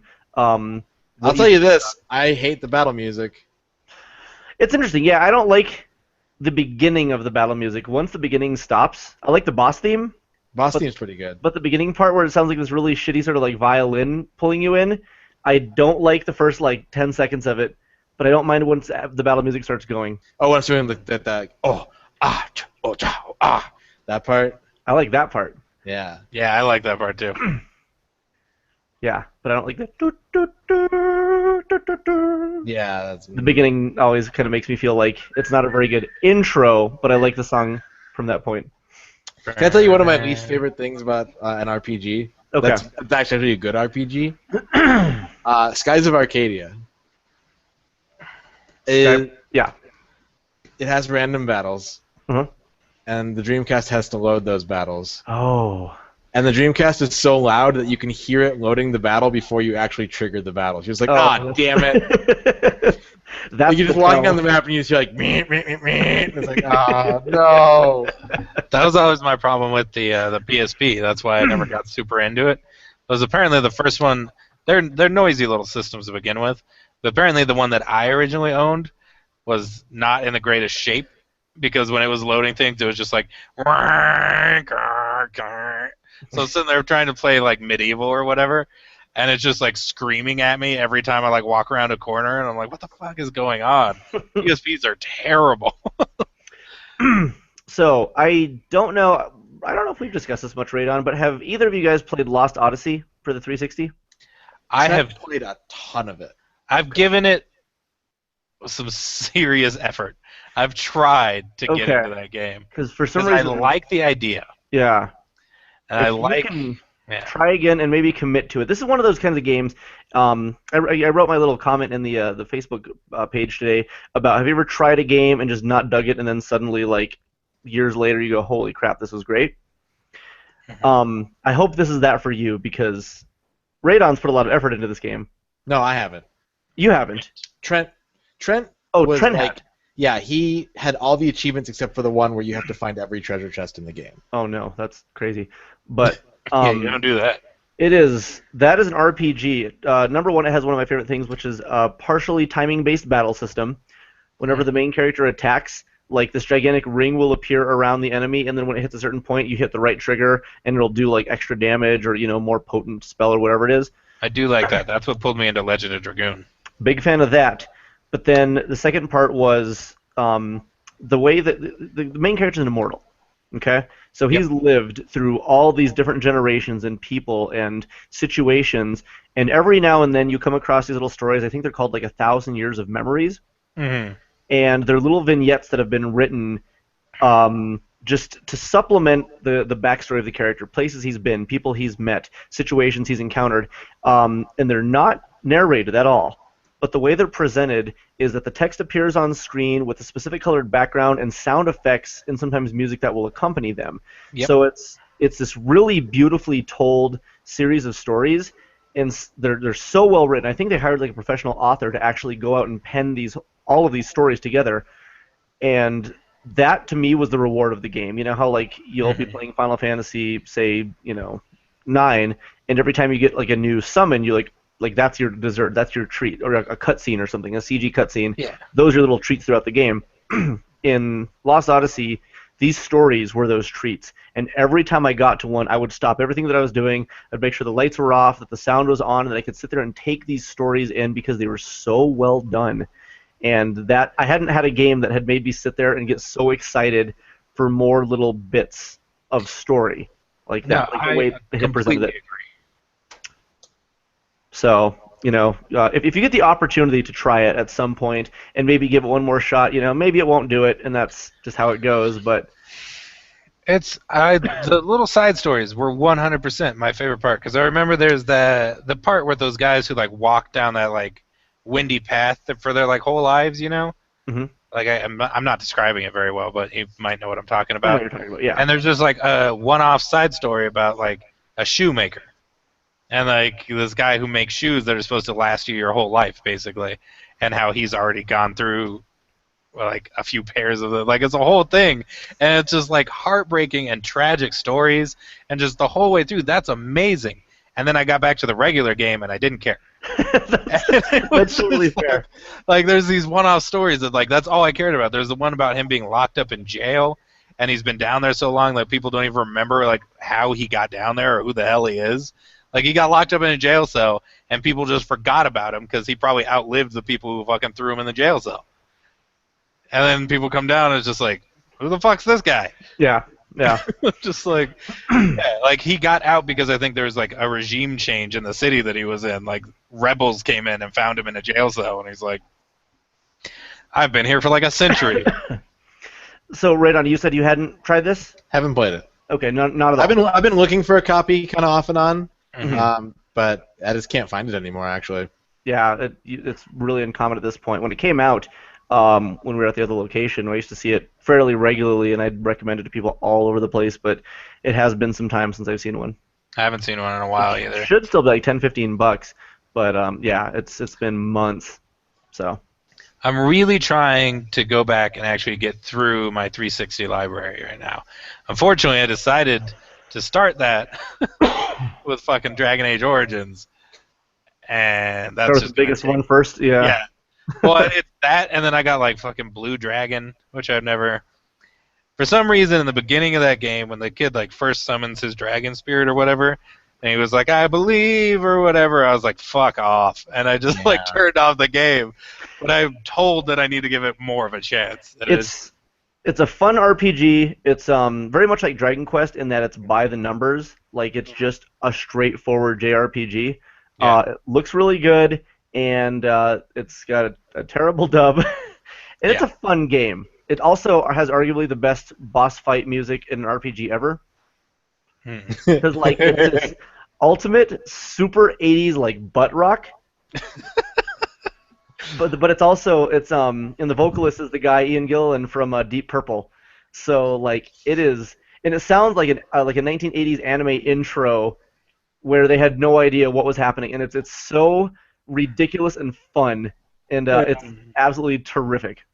So is there the option to listen to the Japanese track on that game, or is it English only? When you start the game, you can actually choose what audio tracks will be installed.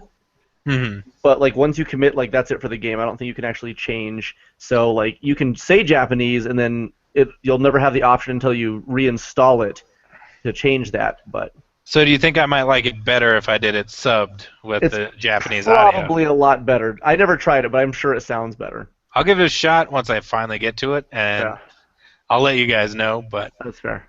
Yeah, I'm on Dragon Age right now. I've gotten through the basic intro part. Now I have to get through the other intro parts because it's one of those fucking games. And then I'm doing the DLC right now because I bought the like collector's edition from the shop. And it's just like, here's this backstory, and then here's this backstory, and then here's this backstory, and here's this backstory. And what I love about it is each backstory, like DLC thing, gives you gear and stuff. But in like you play the rogue's backstory, and she's like an archer, is how they kind of set her up in the game. In her backstory, she's using 2 weapons, like she's dual wielding and wearing this like armor and everything. And you get the armor, you like unlock that for playing through as her on this storyline. And I did that, and I ported it into my main game. And she can't wear the armor because she's set up to be a Dex character, and she's not strong enough to wear the armor.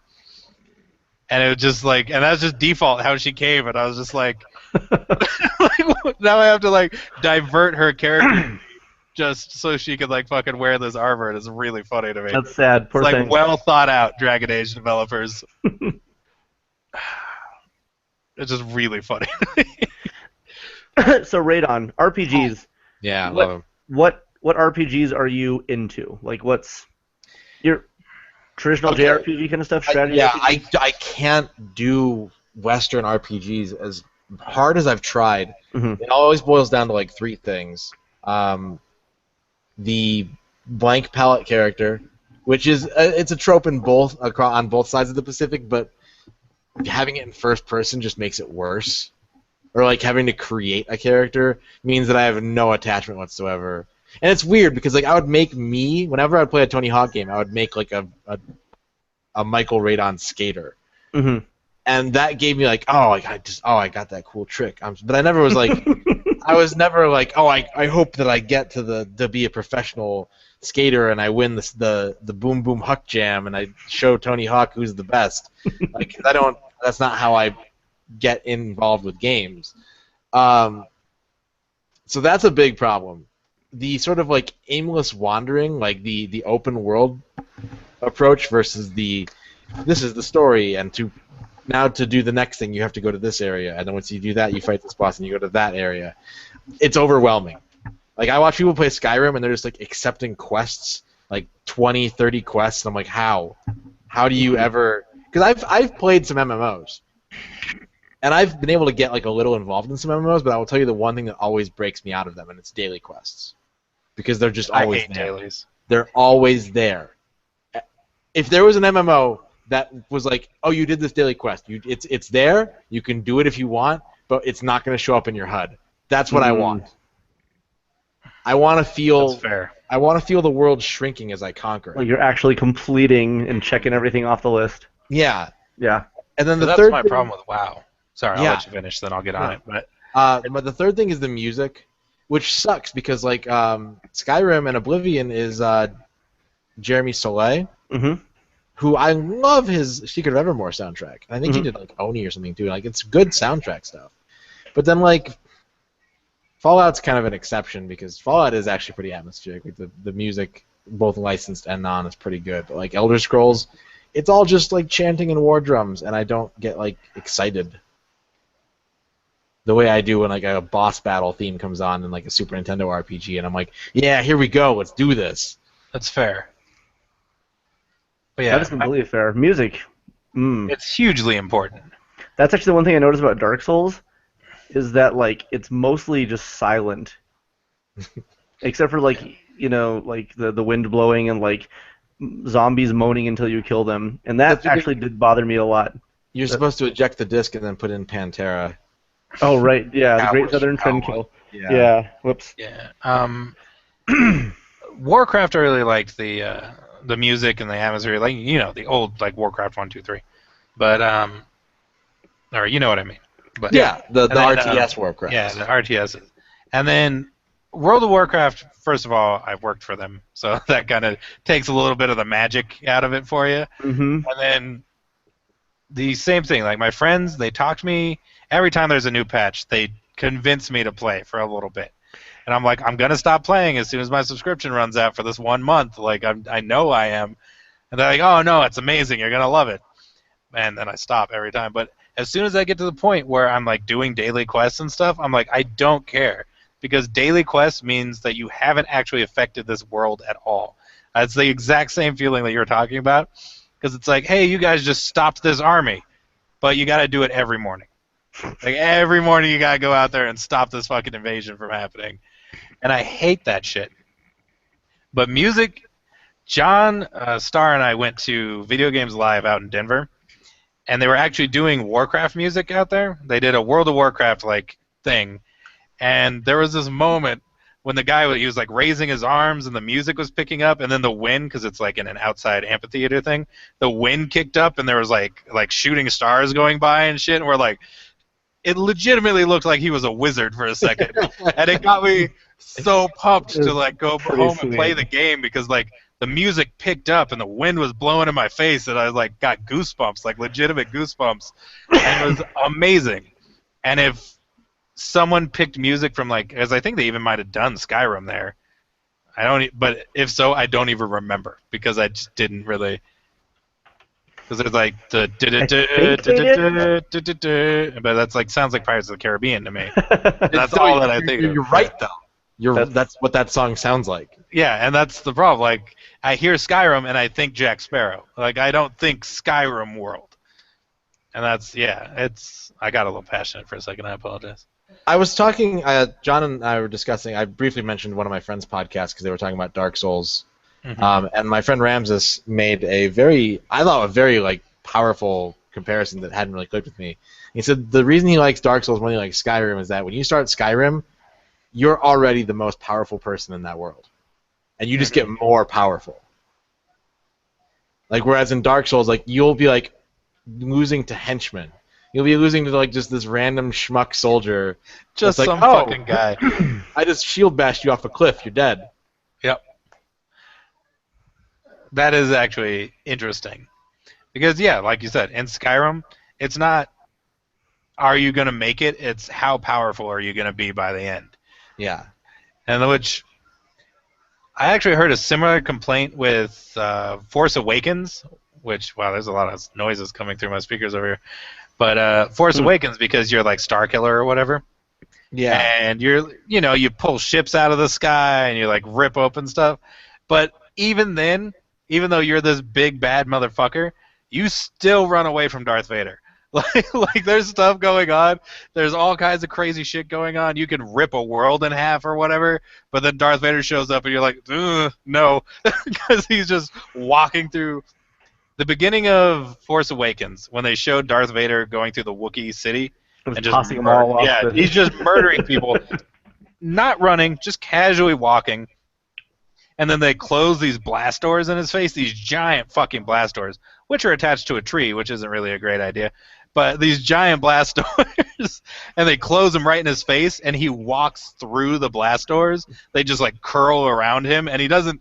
There's no effort shown by him or anything. They just curl around him, and he's just so fucking badass. because you play the most powerful Jedi in the fucking universe or whatever, except for that fucking guy. Like, that's what that game is. And that makes it, like, having that one guy who you just can't fucking handle is really important. You need at least that. Yeah. And Skyrim, a lot of games like that don't have that. No, my only thing with Skyrim, in terms of making it my story and making it something that I enjoyed and liked, is because, yeah, you're basically on your way to be just invincible. Mm-hmm. But I made myself a sick, disgusting lizard woman with yellow eyeshadow and this crazy overbite, and all she would do is climb up mountains like naked and just yell at every animal to watch it fly off the cliff, and that's the savior of the world. It was the same woman who would walk into your house and rearrange every last book on your shelf and then scream at it so they fly everywhere. She'd come in and she would move all of your grapes into one room or cover you in like plates, so when you stood up your plates would fly everywhere. Like, that was the reason I liked it was not because it was a fun narrative driven thing, but because my character was just made out of madness, and that was the savior of that world. The idea that person, it's like we need someone to save the world, call Pee Wee Herman.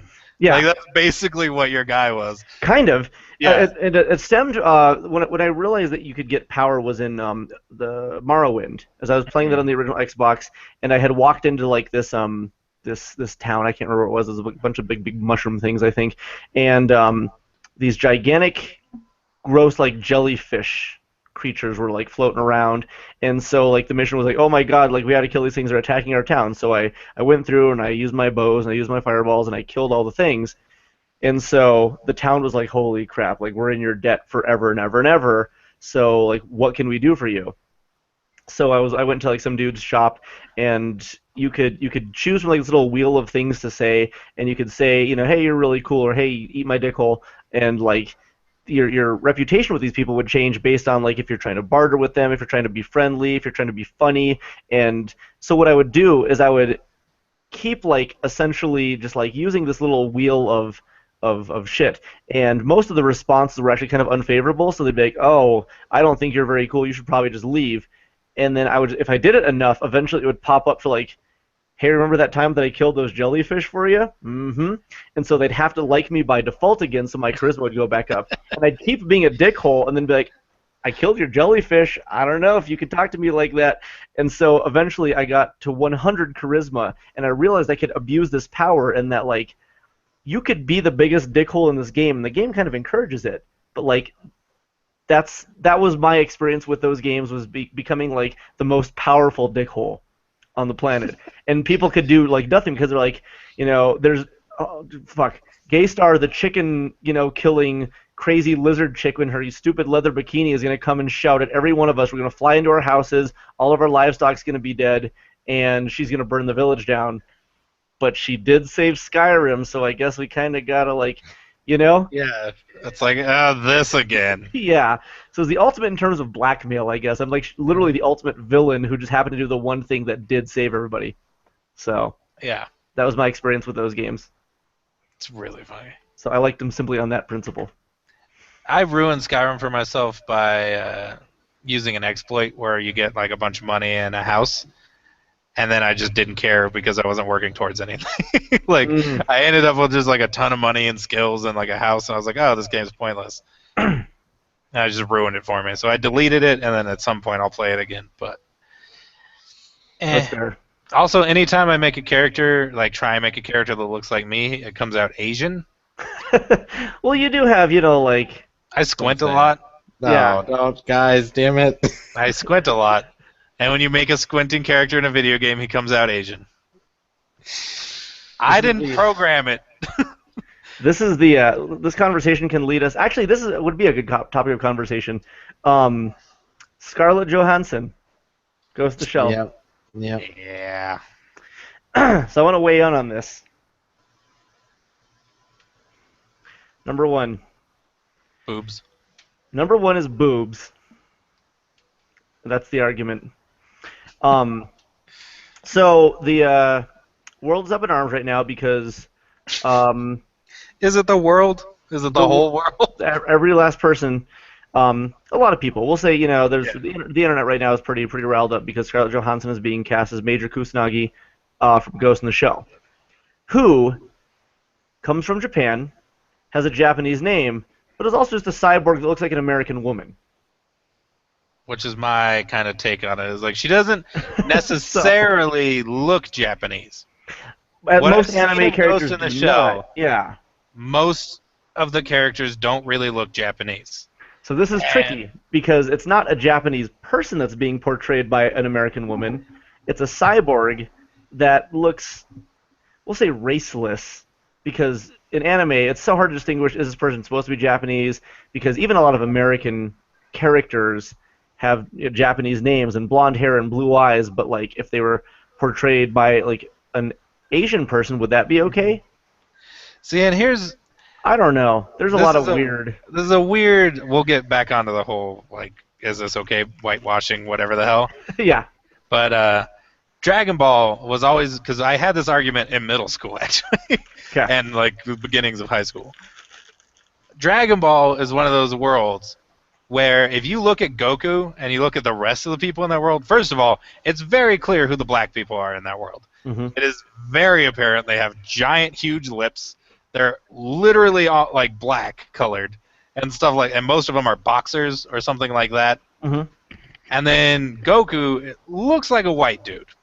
He looks like a big white dude. And I got in an argument with someone who said that, like, because it was when the Dragon Ball movie came out and they cast the dude from Shameless as Goku. Yeah. And the chick from Shameless as Bulma. They're like, well, he's an Asian guy. And I was like, no, he's not. He's a fucking alien. He comes from another planet. He doesn't have to look like a Chinese guy just because he landed in fucking China, which might be China, because all we know is there's Russians, which is the Red Ribbon Army, very clearly the Russians, and then there's, like, some black people. Like, we have a desert, we have Russians, and we have, like, vampires and witches and shit. Like, we don't really have defined races in that universe, but people were so mad about the casting of Goku, and it's like, he's an alien. He can be a white guy. There's no defined race for him. No one else in that world looks like him except for the other alien. And one pretty clearly white dude who lives in a desert. So yeah, this is what's so tricky, is when you're taking animated-based content, Yep. you're already working with something that is not explicitly defined by race unless it's explicitly defined, which, you know, depends from series to series. Cyberpunk Neo Japan, you know, future story is very difficult to do that with. Radon, I'm curious. First of all, you guys haven't talked about the worst part about this story. All right. Yeah, we're gonna get to it. I assumed John was about to get to it, but let's get Radon on this. Go ahead and ask your question then. I didn't realize. I was hoping that you guys weren't just completely ignorant of this fact, but I was like, how did they not talk about this yet? No, first I just wanted to sort of like say my initial, like, here's my opener. Nope. Okay. And then I went off on a rant because that's and then what Michael, I do. and then I want to get the Radon perspective. Yeah. Do it. Okay, what is your perspective? I don't care. And let me tell you why. I've never seen Ghost in the Shell. Mhm. I could not pick Scarlett Johansson out of a police lineup. Yeah. And that's it.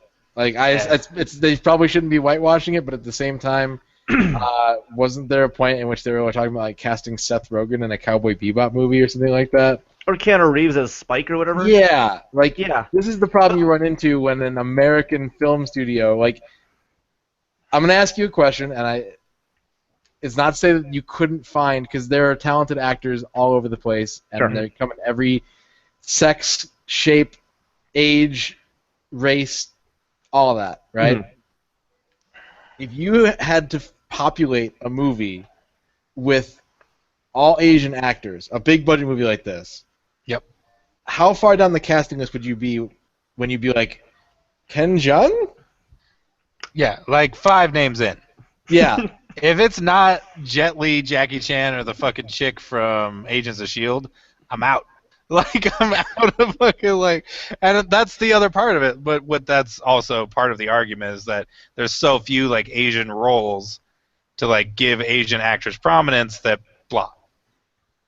But I'm personally in the camp of, you know, if it's the best person for the job, I don't care what their race is because it's a fucking movie. And in my opinion, movies in general are a different universe than the source material.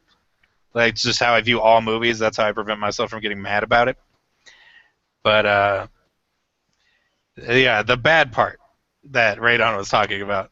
Like, if you're going that argument, yes, maybe she's the best actress for the job.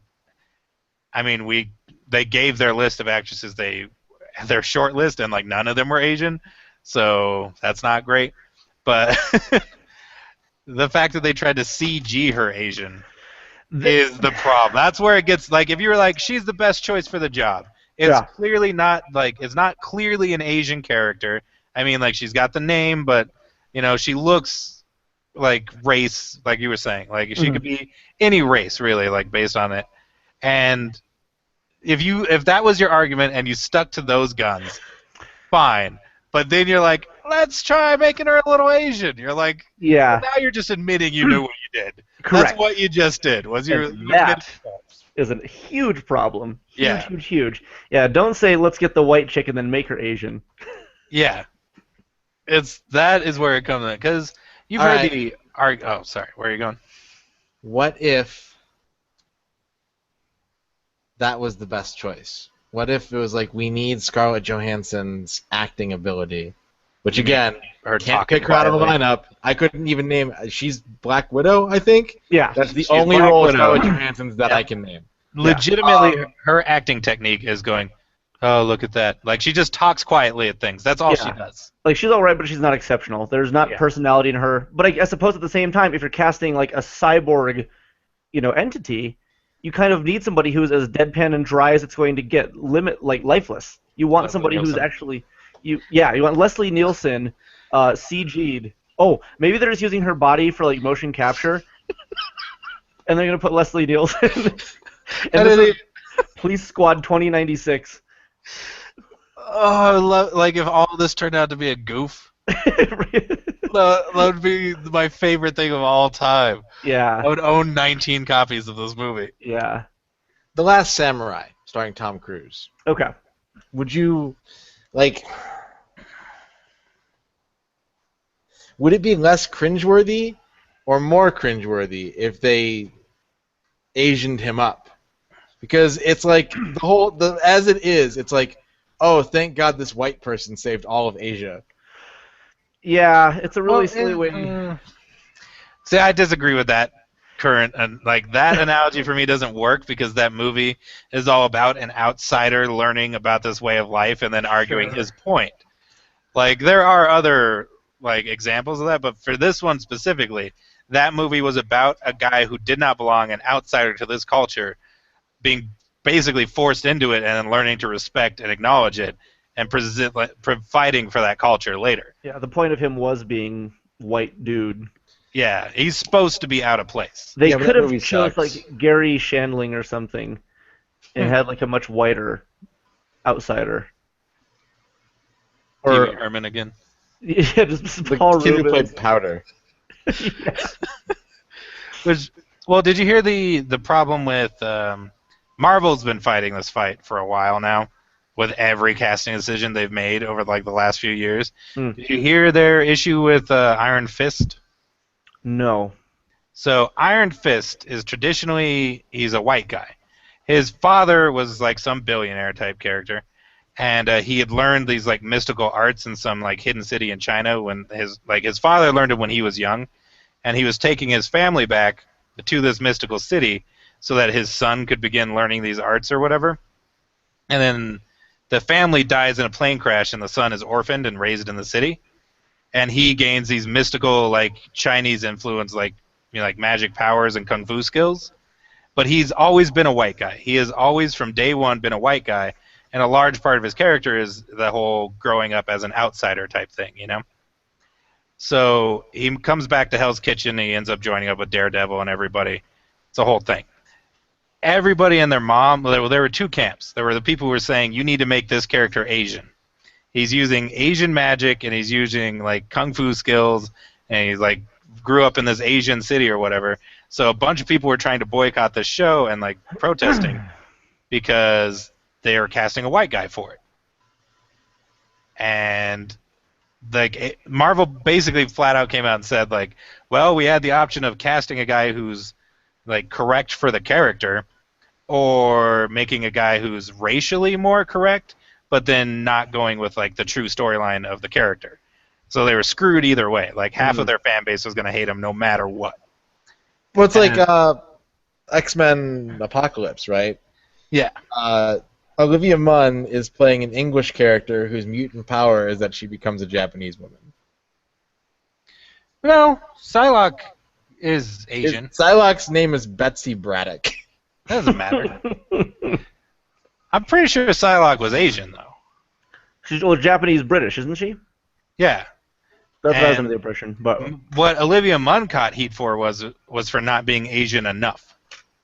she's like Asian, like she's like Filipino, Mexican or something like that. Yeah, people got mad about the Olivia Munn casting because they said she wasn't Asian enough to play Psylocke. Like, there's no pleasing people in these. Like, what would happen if you showed them Short Circuit and said, "Check out this Indian dude"? that should just be everyone's counter argument. Is just play them Short Circuit, because it's like, that's a very white guy. Yeah, Like, arguably the whitest. Yeah, he's not just a white guy. He's a holy shit white guy. Like, Yeah. But there you go. He's Indian, and at a time where there was really no reason for him to be. No. I'm pretty sure Psylocke is not actually Asian, because her twin brother is Captain Britain. That doesn't mean anything. He just got better. Whoa. He just got. Nothing. Okay. He just got the better British genes. He got the better Asian genes. That's where I was going with that. I'm just gonna Google Psylocke Asian with a question mark. I'm looking for her parents. Ken If you Watanabe and Tom Cruise. type in Psylocke and then A, it just says Asian, followed by as death and then as assassin. As a question mark? Nope, just Asian. Oh, followed by Psylocke Asian or British, because you can't be both. No. It's Right. Asian or British, Yeah, and then no, one that says Psylocke Asian body. Interesting. Asian body. Maybe she jumps bodies at some point. Yeah, I think she gets an A. Like, seriously, as I recall, because I had a friend who would argue, be very upset about Psylocke, and was just like, yeah, she got mutant powers, and then she turned into an Asian person. That could be in one universe. I don't know nearly enough about anything comics to be. Yeah, so every remotely. picture of her is very Asian, but she might just Okay. be a British white woman. Who just likes Asian culture tremendously. I'm going to click this article that says a brief history of Psylocke's problematic racial origin. Okay. That's probably the article to look at. Yeah. Yeah. What if she's just like crazy and okay? Because all right. I was watching this video online a couple weeks ago about this girl from Russia, and she just thinks she's a cat. Well, she's not a cat. She's a person. She thinks she's a cat, and maybe Psylocke is just like sitting in her room, just like checking out like all these J-pop like CDs and boy bands, and watching all like the Dragon Balls and all the animes, and she just goes, "That's where I want to be." And so she just commits to it, and then she commits so hard that she ends up getting like psychic space powers. As a person, I'm really torn on this whole, because I want to just look at you and be like, that's a stupid thing, but our culture is at the point now where it's like we accept that about people. A big problem is that, that's actually that's part of it. And obviously, I'm also joking, but at the same time, it's very well rooted in something. Yeah. So there's a term that people use that drives me insane, and they use it in the fan fiction communities and just general fan communities, right? Okay. The term is headcanon. Headcanon. Headcanon with Okay. 2 N's, not 3. Okay. And what it means essentially is that I have digested your story, but I have decided that in my personal universe, this is what happens instead. Interesting. Which is just it's that same kind of thing. This person on some level has to know when they look in the mirror and don't see a cat or can use thumbs. Yeah, or speak. Right. You have evidence in the contrary toward the thing you're believing, but you're just saying nah, that's not fun. You're still just. But like I said, like, I'm not trying to disrespect people who you know, like, because it's not different. That's the thing. It's not different from people who are like, I have a penis, but I'm a girl. Yeah. That's how I feel about myself. Yeah. So What do you you identify with? Yeah. Yeah, you can't like just kind of roll your eyes and scoff at that, but at the same time, like, it takes so much energy for me to not do that, like to adjust to that kind of and like how we're getting some serious shit. You can just cut me off if you want, but I'm interested. How far is too far with that? In terms of people like choosing to believe something. People say as like a joke, like I identify as a piñata, or like I'm a trumpetkin. Like, you're laughing. I don't mean to laugh at it, yeah, but I mean, yeah, that's fair, because it's mostly that I'm unfamiliar with this world, so to me it does sound like it's something that's outrageous, but if it's somebody's experience, I don't want to discount that. Maybe I just don't know how to react, is all there is to it, because I don't understand. Yeah. I missed a good chunk of that. I apologize. That's okay. Came back in with I identify as a piñata, so I found out Psylocke stuff though. So yeah, is she Asian? Interested. So the way it works is she is the twin sister of Captain Britain. She is a fighter pilot / model / psychic, like telepath, with some other abilities thrown in there. And at some point she joined up with the X-Men. The X-Men were attacked by a group of like mutants that were also like ninjas. It was a whole thing, because that happens at the fucking Xavier Mansion. And through a roundabout like weird set of circumstances, her mind ended up getting switched with one of the ninjas. And then the ninja died. The ninja that was in her body caught the legacy virus, which is like, guess what? You're a mutant, you're fucking dead. So she didn't have a body to go back to, but she's had a good chunk of like memories and personality influence from her new body, which is why she dresses Asian. So basically, she is a British character. She acts British. She talks with a British accent. She's got all that, but she's got Asian memories in there as well that influence her personality. Interesting. So it's almost like an amnesia-inspired persona. So it's like It's not amnesia. She's got her full memory. She's got her personality, but there's these extra memories like peppered in. So it's like they took Olivia Munn and they used CG to make her look Asian. Well, according to the article I was reading, Fox's answer to this issue, because people were like, you should just make her white, or you should make her Asian, or like, you know, people were arguing over it. They're like, we're going to pick a biracial girl. Fuck off. That was Fox's answer, which, by the way, was my personal answer to the Iron Fist issue. Pick a half Asian guy. Yeah. There's plenty of those, yeah. Yeah. Get a half Asian guy, born in America, works for me. Yeah. Solves all your fucking problems. And they're like, nope, we're sticking with the canon. And now Doctor Strange is in trouble because the Ancient One, who is it's a title, not even actually a main character. He's the guy who gives Doctor Strange his powers and then dies. That's his fucking job in the comic book, is to be like, here's magic, and then he dies. Like, that's all he does in the fucking story, is being played by Tilda Swinton.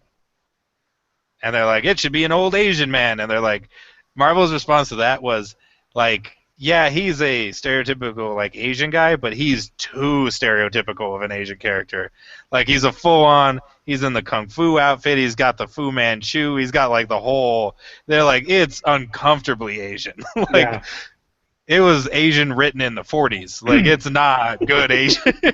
Like, back when that was kind of a hot-button race to be. Like, so they're like, we decided to, they didn't even, like, change who the character is. Like, they decided that this is the next person in line who became the Ancient One after that one.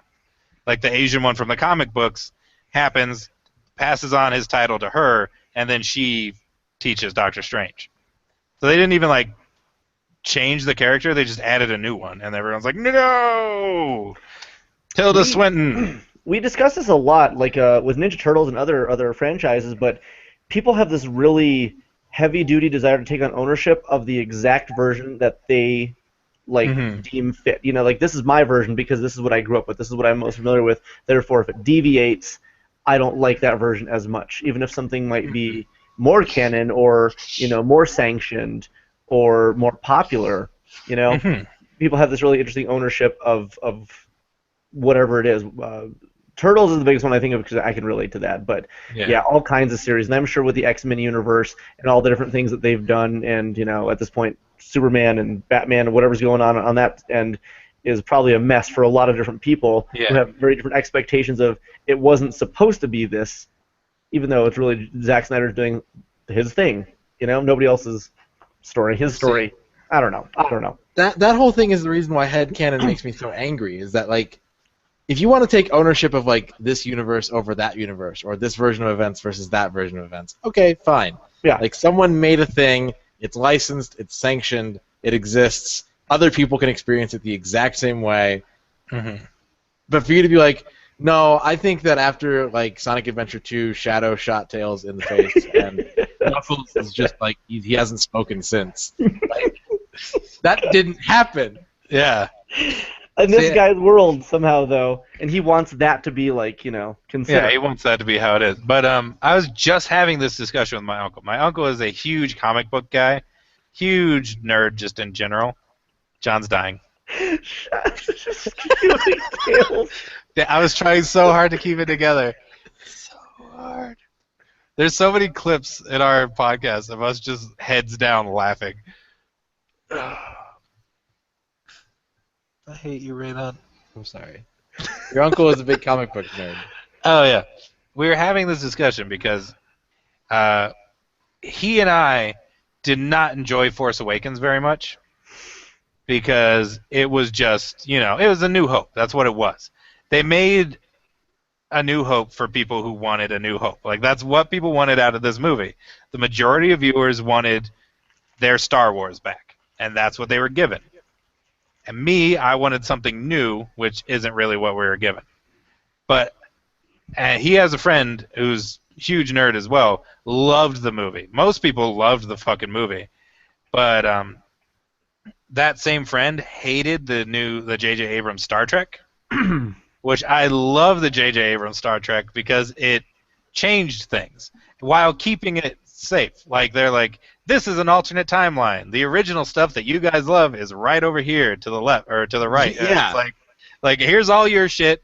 This is just something else. It's like supplementary. And nerds lost their goddamn mind about it. They're like, oh, he can't do that. Where's all? And he's like, yeah, he can. It's an alternate timeline. Time travel is established in that world. He can do it. He did it. I'm fine with it. It's something new. It's fun. Let's watch it. And people fucking hated that movie because he changed something. And he changed something in a way that doesn't affect the thing they love. And they still hate it. Possible. Yeah. I was wondering how he was going to get away with making a reboot of Star Trek without getting kicked in the dick by every nerd in the world. Yeah. And he nailed it, and they still tried to kick him in the dick every chance they got. Yeah. I hate just being spoon-fed the same movie over and over again. I fucking hate it. But a lot of people, that's what they want. Said the two fans of the Fast and the Furious.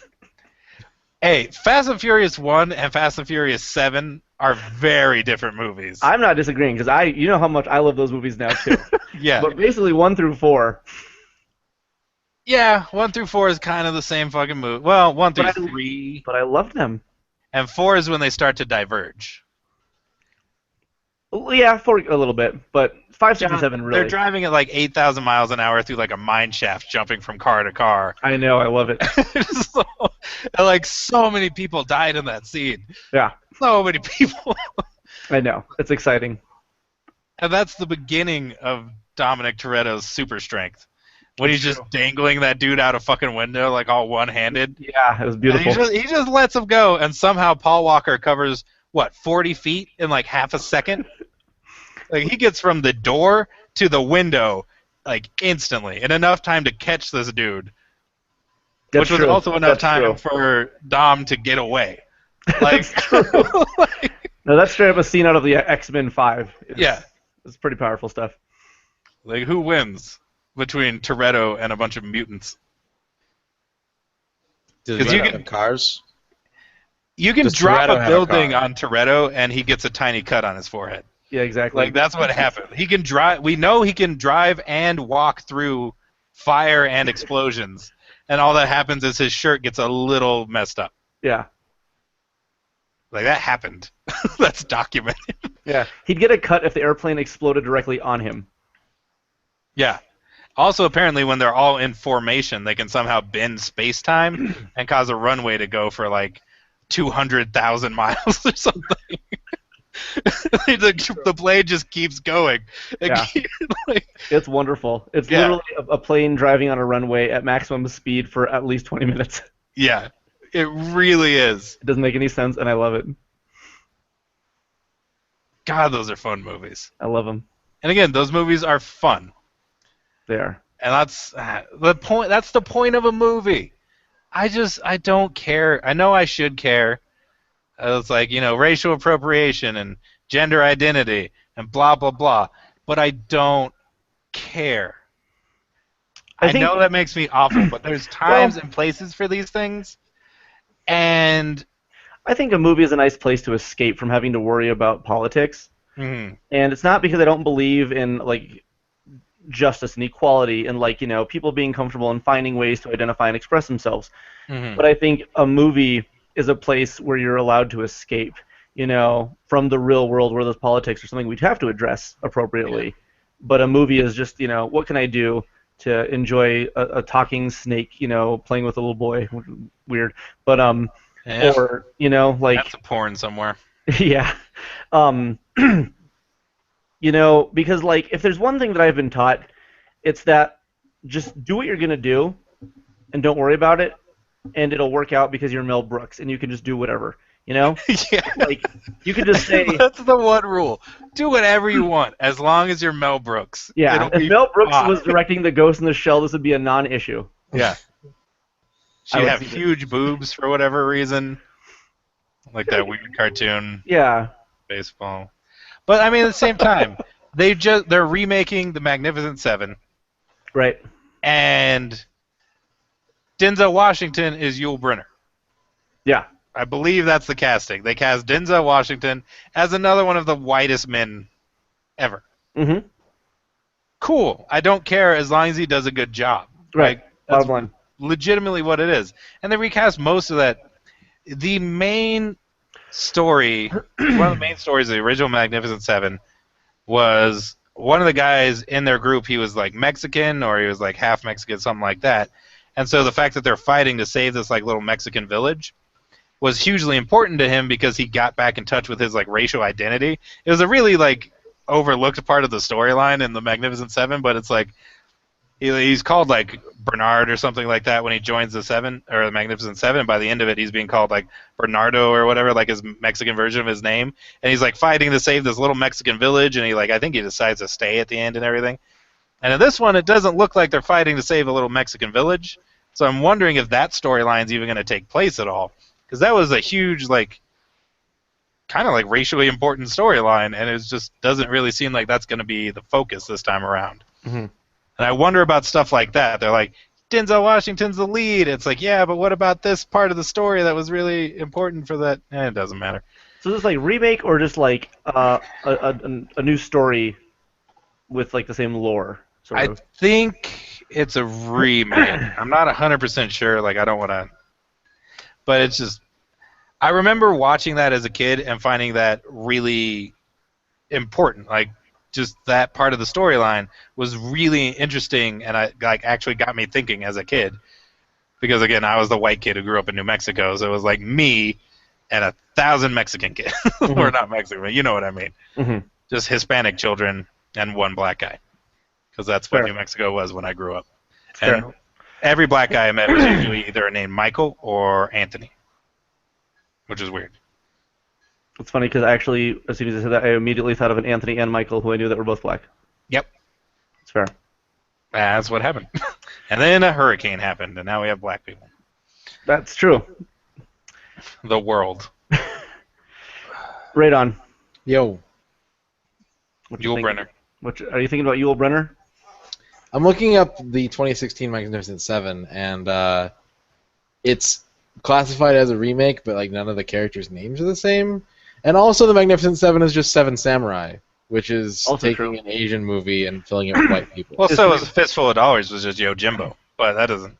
Which I guess his Last Stand was also No, Last Man Standing was Fistful of Dollars, which was Yojimbo. Yeah. All three are great movies.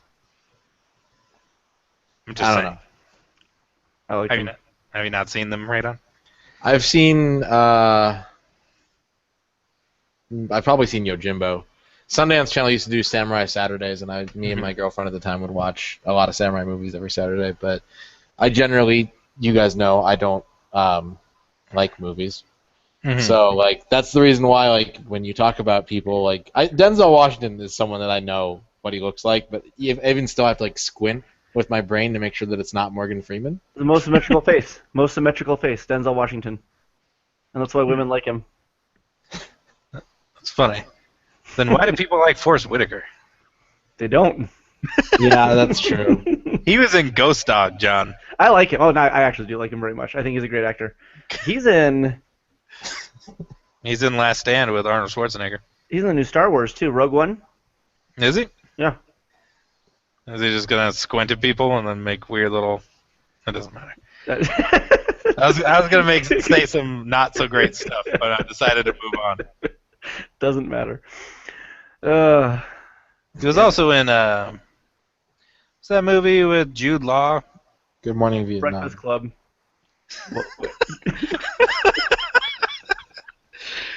One of those actually had him in it. The other one is just the fucking Breakfast Club. Jude Law's not in it either. You don't know that. Yeah. I promise you. What if he was like in the background reading a book?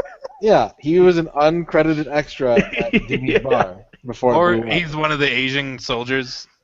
Yeah, And he's just yellow-faced. they CGI'd him Asian. That sounds about right. Are the Simpsons Asian? Don't they have Asians in The Simpsons? Yeah, but Yeah. like And they're like really They're less yellow. borderline. they're less There's yellow. some issues Yeah. there. They're whiter than the usual Springfielder character. Okay, so the laws of like stereotyping skin colors don't apply congruent to our world. Once Yeah. again, we're throwing all this stuff out there, but Dan Aykroyd, Asian. straight up in blackface, Ted Danson. in a pretty well-known movie. No one ever mentions it. Ted Danson IRL blackface. Yeah. But Whoopi was with him, so it's okay, right? That's how that works. Mhm. I don't know. So I think it depends on the black person you're with. Because Dan Aykroyd did it with Eddie Murphy. That's okay then. Eddie Murphy would Yeah. allow, like, he's like the free ticket to anything. But if you see, he just picked the wrong black person. He went with Whoopi, and everyone's like, "Yeah, she doesn't have eyebrows." So that's the thing. True. Whoopi Goldberg and Guile do not have eyebrows. Yeah. Why do you think that is? Because they both use sonic booms. What's better about that is that your voice was You lagged out when you said it. Yeah, it sounded like you were like that Jeff Goldblum like slow motion commercial for IMAX or whatever. Sonic boom. Yeah. The slowest way to say Sonic Boom.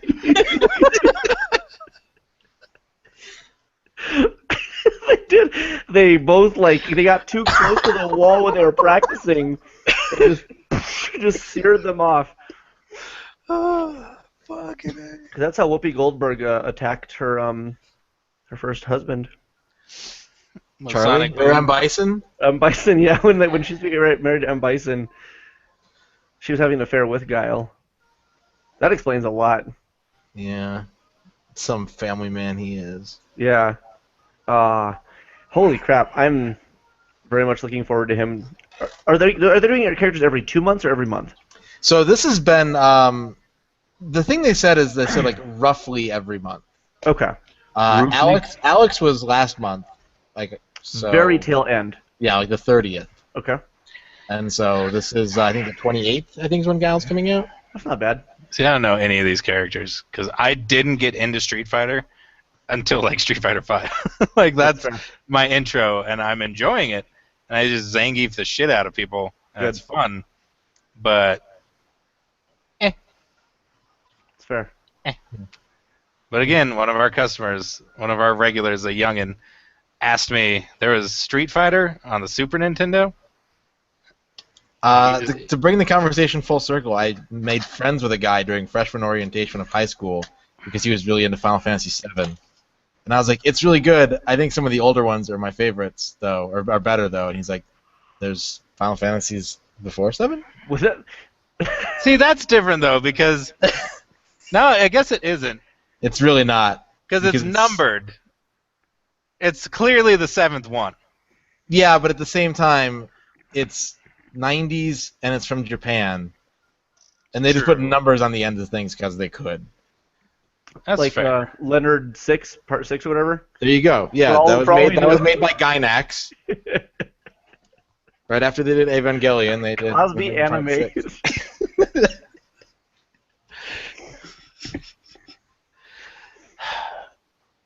Yeah.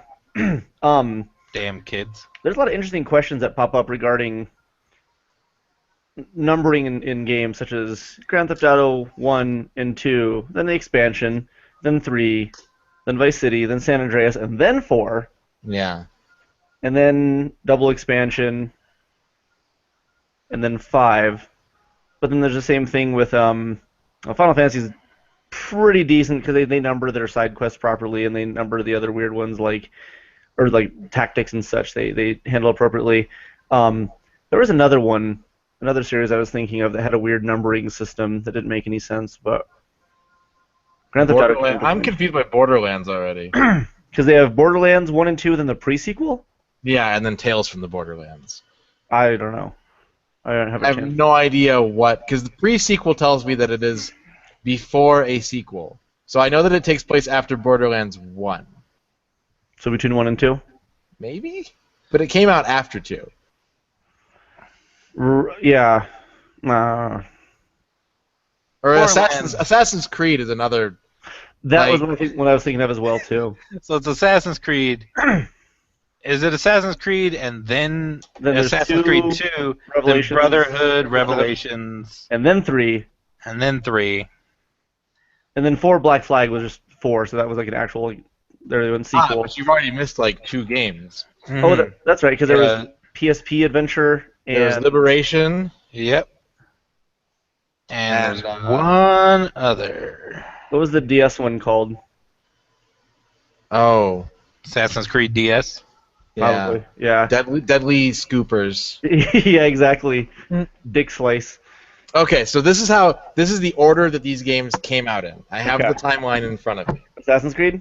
Yeah, and this timeline isn't even complete. This goes to 2011, which is how gross this is. So this is chronological by release, not by the actual story. Okay. Assassin's Creed Bloodlines, Assassin's Creed 2, Assassin's Creed 2 Discovery, Assassin's Creed Aquilus.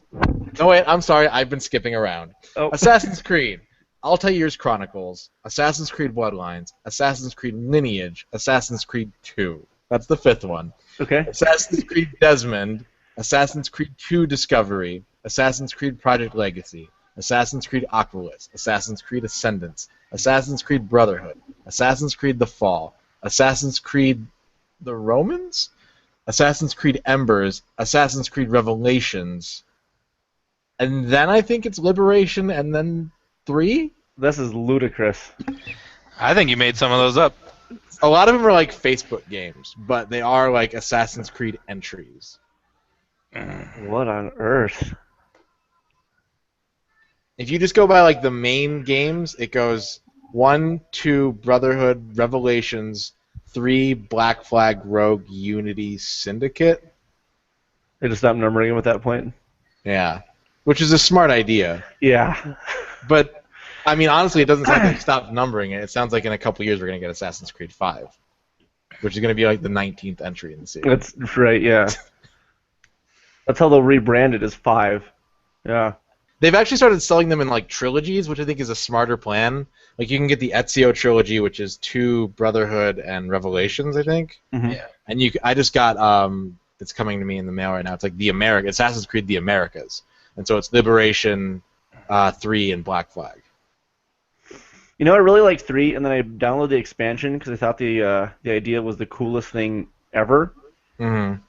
I don't know. Michael, do you know about the expansion they were doing for 3? Which expansion? Because that was the one that takes place during like the Revolutionary War. Revolutionary War.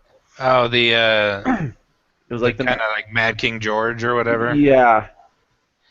I remember specifically not buying it because you told me it was not good. I downloaded episode 1 and tried it out, and it was just so boring. See, and I liked 3. I genuinely liked 3 as a whole. But yeah, the I expansion was not. think it was in 3. I got like a DLC, which was like a Mayan temple type thing. Oh I yeah. was like, that sounds fucking awesome. They're like, they pitched this whole thing like, go to this Mayan temple and explore these ruins, and there's like other like whole other world basically inside this game. And I went there, and you just climb up the side of the temple, and you're done. You get the sword. That's it. And I was like, you lying sacks of shit. Yeah. Like, I was expecting to fight some fucking like Aztec warrior type shit, and it's just like, nope. No. Michael, Yeah. why would you fight Aztec warriors in a Mayan temple? I said type. I think Aztec warriors easily you are present an Aztec image in your watching mind. video games, Michael. You're Next telling me thing- if a dude in a loincloth with fucking feathers on his arms runs at you with a spear, you're gonna be like, that's a Mayan, not an Aztec. It's Okay, clearly so, an like- Incan. Yeah, if you're just gonna start casting Aztec men as Mayan characters in the movies, The Like- Mayans are dead. That's a good reason to cast Aztecs then. But I'm really thirsty, but I don't want to like walk away from the podcast, so I'm wondering if I can unplug my laptop and take it all the way over there without like glitching the fuck out. might as well try it. Worst comes to worst, you just sit back down and you'll be unglitched. It's worth a shot. To unglitch. Yeah.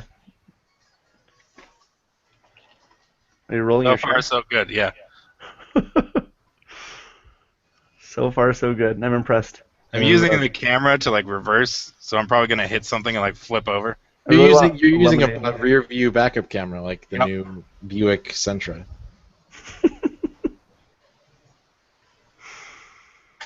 Okay. I've made it. So, 2 days and Star Fox comes out.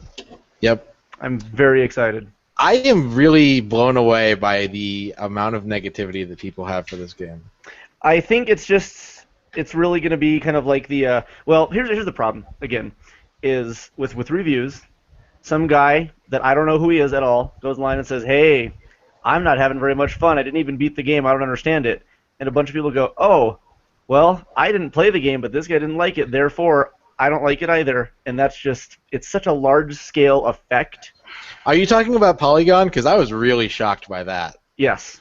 Yeah. So for those of you that don't know, Polygon is not reviewing Star Fox Zero because their policy is that you have to finish the game before you can review it, and the guy they assigned it to doesn't want to finish it. Yeah. Which is like, come on, man. This game's at most like 3 hours. Plus, it's your fucking job. That's also you're Yeah. paid for it. Yeah. You didn't want to finish it. Too fucking bad. Yeah, that's so yeah, it irritates me especially to think that like you're It just not caused doing- Star Fox Zero caused me to get into an online argument with a stranger today. Oh man, Yeah. that's when you know you've hit the big time. Because you shared the Go Nintendo review, I did. and you were like, I really like this review. I was like, damn, like this has made me feel awesome. Yeah. And then I was an idiot, and I clicked view more comments. And this guy made a comment that was like, this review is too long, full stop. I saw that one. I saw that. And I didn't even bother because I was like, The part that gets me is that in this comment on the Facebook post, he says, please see the comment I left on the post itself, which also says this is too long. no. And so I was like, I'm not standing for that. That, So I called him out. Because it's insanity. Yeah. This review is too long. There's too much information about this game. Yeah. And I used hard numbers. Like, he came back at me like, I'm an editor at my job, and if someone handed me a review that was more than 700 words, I'd tell them to clean it up and tidy it up. But, okay, so this was my point. Because I was, like, sweeping my porch outside, like, angrily thinking about this. That's the most old man thing I've ever This is heard. true. This is how you know we've hit it together. Yeah. Yeah. He's just outside whittling. Oh, fucking man. Cranking up the Studebaker before I drive off to the 5 and dime. I was outside sweeping my porch. I just add like a southern tinge to it whenever I say it too. Yeah. Yeah. Roger Ebert, right? Mhm. Probably the best, if not most influential critic of our generation and like 2 generations before that. Absolutely. Jay Sherman. Right. Yeah. And second- it second best. stinks. So I was like, I'm going to go to Roger Ebert's website and I'm going to look at his movie reviews. And I found that on average, they're a little over 900 words apiece. Okay? Now, a movie, like a game, is subjective. It's a piece of art. It's infinite things to infinite people. But a movie is also generally 90 minutes long and has no interactivity to speak of. Right. So if you have to cover something that's probably 10 times longer on average in terms of narrative arc, and at the same time have to talk about how well it functions across 5 or 6 different criteria, how do you expect it to be the same length as the game's press release? True. He should have just read the press release as a review and be like, "Oh, that sounds great." Because what he said, I'm not going to pull it up, so I'm not going to be that angry. Yeah, don't. But he said it should have just been like a quick blurb about the game and then whether you thought it was fun or not. So he could skip to the last paragraph and probably get exactly that. He even said, I read your article. He put read in quotations. I read your article and found it to be too long. It's an article. The epitome of lazy to me is, okay, even if you're reading something that's, say, 1,000 words, okay, that takes minutes. Yeah. Like, it does not take that long. I mean, you're talking like 5 at most, you know? Probably faster than that, you know, especially if your job revolves around editing things. You're probably, you know, you could read very quickly. Mm-hmm. And for him to read this whole thing and... Yeah. Yeah, because I saw that comment and I was going to... I felt like saying something as well, too, but I was like, I'm just not going to get into this because I don't have time to sit here. I went for it because I have 2 big pet peeves left in this world. Like, most things don't faze me. Flip-flops. 2 things get me. And Michael, I feel, is going to exploit both of them to a large degree. I don't know if I should say this, but one is the phrase, I'm just saying. Because all that is you trying to do is saying, like, yeah, I broke into your house, but it was, you know, it was a goof. I say that a lot, but usually when I'm in mid-rant and I'm trying to get back on track, Yeah. I don't mean it as a, I'm just saying. Yeah, like, that's different. Yeah. I'm just saying that this is the thing, as opposed to, like, I'm just saying they should have made Scarlett Johansson look like an Asian person. Yeah. I'm not saying, I'm just saying. Yeah. Yeah, The second, it's bullshit. it is. Own your fucking words, man. Right. Take a stand. Be a man, or a woman, or a trumpet. Yeah, have you not seen Pump Up the Volume? They cover this whole fucking thing. The second thing, and this is where this plays in, is the phrase TLDR. Worst thing somebody could put. It's completely useless. Infinite anger out of Hey, sheer I laziness. saw you posted something, but then I scrolled through it and decided I didn't have the time to acknowledge it. But I'm acknowledging it to let you know that I didn't read it. Yeah, no, that phrase is as lazy and scummy as it gets. I've never encountered it. Oh, all the time, people. Because I see occasionally people say wall of text, and nowadays people use that to be like the TLDR. Too long didn't read. But instead of wall of text to me is, oh, you should have paragraphed your you know, Yeah. thing And some properly. people also use TLDR themselves, which is kind of handy, where they'll say, like, hi, I've got this really long post, but if you just want to skip all the bullshit, Yeah. I farted in an elevator and I embarrassed myself. Yeah, TLDR, I farted, somebody smelled it. See, to me, that's the hook to the story. Like that line, I farted in the elevator and it was embarrassing. I was like, oh, Yeah, time Because to read. that's not a summary, that's a headline. yeah. Man farts in elevator, other man upset. Which, sorry, I just thought of something I read earlier today. Like, there was a video with a description above it. I read the description, laughed out loud, and then did not need to watch the video. And it was, man gets in fist fight with monkey after hitting it with a shoe. Yes. I read that line, laughed to myself, and then moved on with my day. Yeah, I figured that was It's like, probably I good got enough. all I needed to know. Like, you But I dumb agree. bitch. I agree. Something You know? that reminds me of something that like it's not obviously silly, but there was something on the community page that someone posted a video, and like it was oh yeah, someone posted the P break Mario Maker level, right? Mm-hmm. And he commented, "I heard this was the hardest Mario Maker level." And then on Facebook it shows the video, and then it has like a little blurb with the description, and the first one of the description is, "This is no longer the hardest level." Yes, I saw that exact same thing and I laughed. Right there, it confirms that the video is false. Your information is. Yeah, I saw Like that. it's not malicious in any way, but I just saw it. I was like, Well, it doesn't change the fact that he heard that. yeah, that's true. The Hey, I fact heard that it, it's but it's incorrect video doesn't mean yeah. that he didn't hear it. Yeah, That's true. That's true. Just to take that guy's Yeah. side. it was funny. You know what? Never mind. Fuck that guy. I'm no longer on his side. TLDR, man. Ugh. I know. Yeah, that just shows that you're just a scummy person who, like, you're contributing Right. nothing. You're Like, literally okay. antagonizing. That's your existence. I Yeah, used feel to like walk. this- Sorry, continue. I used to walk to work, and people would honk, or no, that's they would do that. But this is a better example of the point that I'm trying to prove. Okay. I would walk to work, and then I would get to work like feeling shitty and sweaty and like tired, and then having to work a full 8-hour shift. And someone would come up to me in the break room and go, "Hey, I saw you walk in, but I just didn't pull over." It's literally the most useless information. I am so much better off not knowing that. Yeah. Yeah. It's like, why? I saw you were starving in the street, but I didn't buy you a hamburger, so. Yeah. Yeah. It's fucking. It's trying to sound like you have something interesting to say, or like that you are gonna be nice. Like you want to sound nice without actually doing something nice. If your icebreaker is that you're awful. Yeah. It's like, hey, I was gonna stop and help you, which sounds cool, and then you're like, but then I didn't. Yeah. I noticed that you posted something, but then I realized that my time is more valuable than the thing you made. Yeah. Yeah. I growl a lot. It's a problem. I had a point I was going to make earlier, and I can't remember what it was. Scarlett Johansson, 2015. Boobs. You're still alive? No. Was it about cuffs? What was I going to ramble about? The movie? Yeah. Does this look like a little like Pac-Man kind of thing to you? A monster? Yep. A big eyeball and a mouth, and he's gonna like come chomp on you? Yep. My It's friend actually keeps- kind of, when I see that, for some reason I picture Centipede. Okay, so like is that's what you see from this, yeah? For some reason, yeah. Okay. Do you see anything else?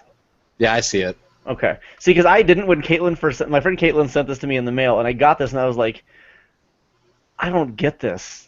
Like, I'm not understanding something, because I just opened it up and it happened to be oriented like this, and I was just like, what on earth? Like, did I just miss the video game that this is from?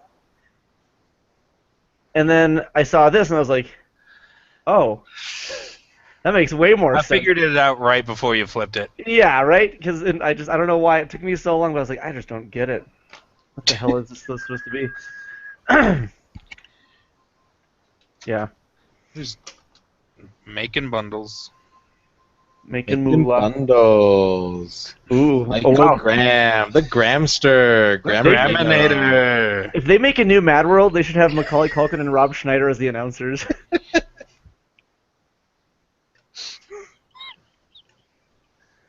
Or an NBA Jam or something. I want Dick Vitale to be the announcer for everything. Which was another thing I was yelling Doom? about. The new Doom Rambling game? about the other day in the Mhm. shop that no one knew what the fuck I was talking about. Dick Vitale? Yeah. Youngins. That's why you gotta have one of the stations set up with Dick Vitale's Awesome baby. College. awesome baby college basketball for the Yeah. Sega Gen. Yeah. Well, somebody, they threw a bottle to the trash can and missed, and I went, wild shot! And it was just like silence.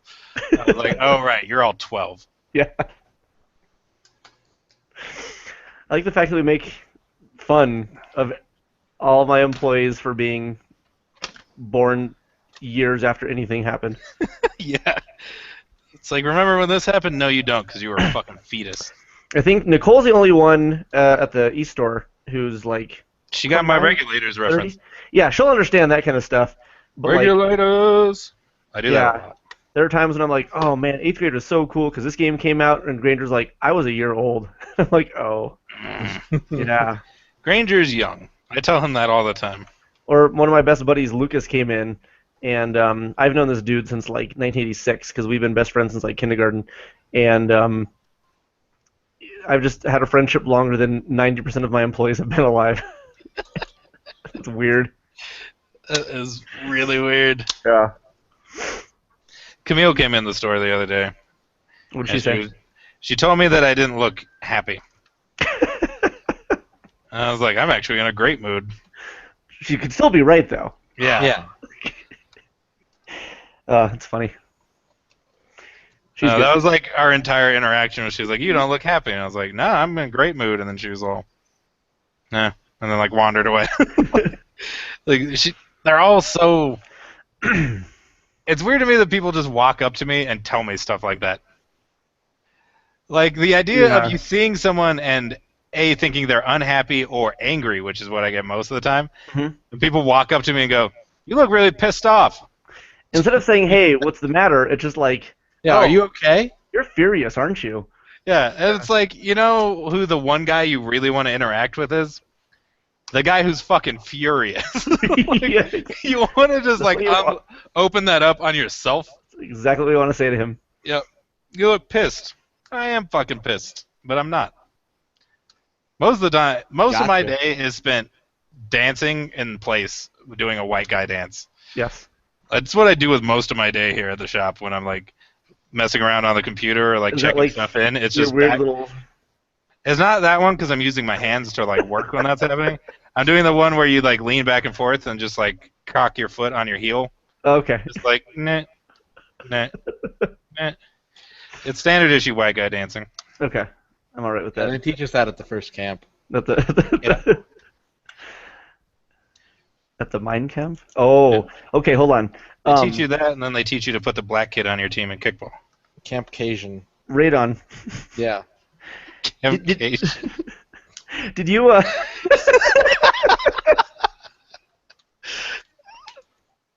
was good. Damn it. It was. God damn. We tried to power through though, Jada. I tried. I was going to. It didn't happen. It was good. Did you actually read the Star Fox review as well, or just like the comment section? I didn't read it. It was too. The point is, I didn't tell him that. That's fair. No, there's nothing wrong with it being too long. But yeah, feeling that you need to say it. Okay, I was just curious. That's totally fair. Yeah, that's because I read like just as I was spamming through like Star Fox game is confusing or whatever, and I was like, I just moved on with my day. Someone on, I think it was Manny, actually posted a link of Sam something. What did he do?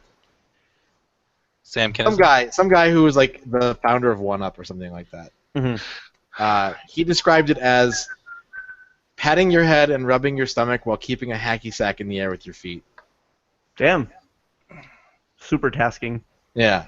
That's what playing Star Fox Zero is like to him. Well, I'm excited because I feel like I'm up to the challenge, and I feel like if I could master this, it would be such a rewarding experience. Mm-hmm.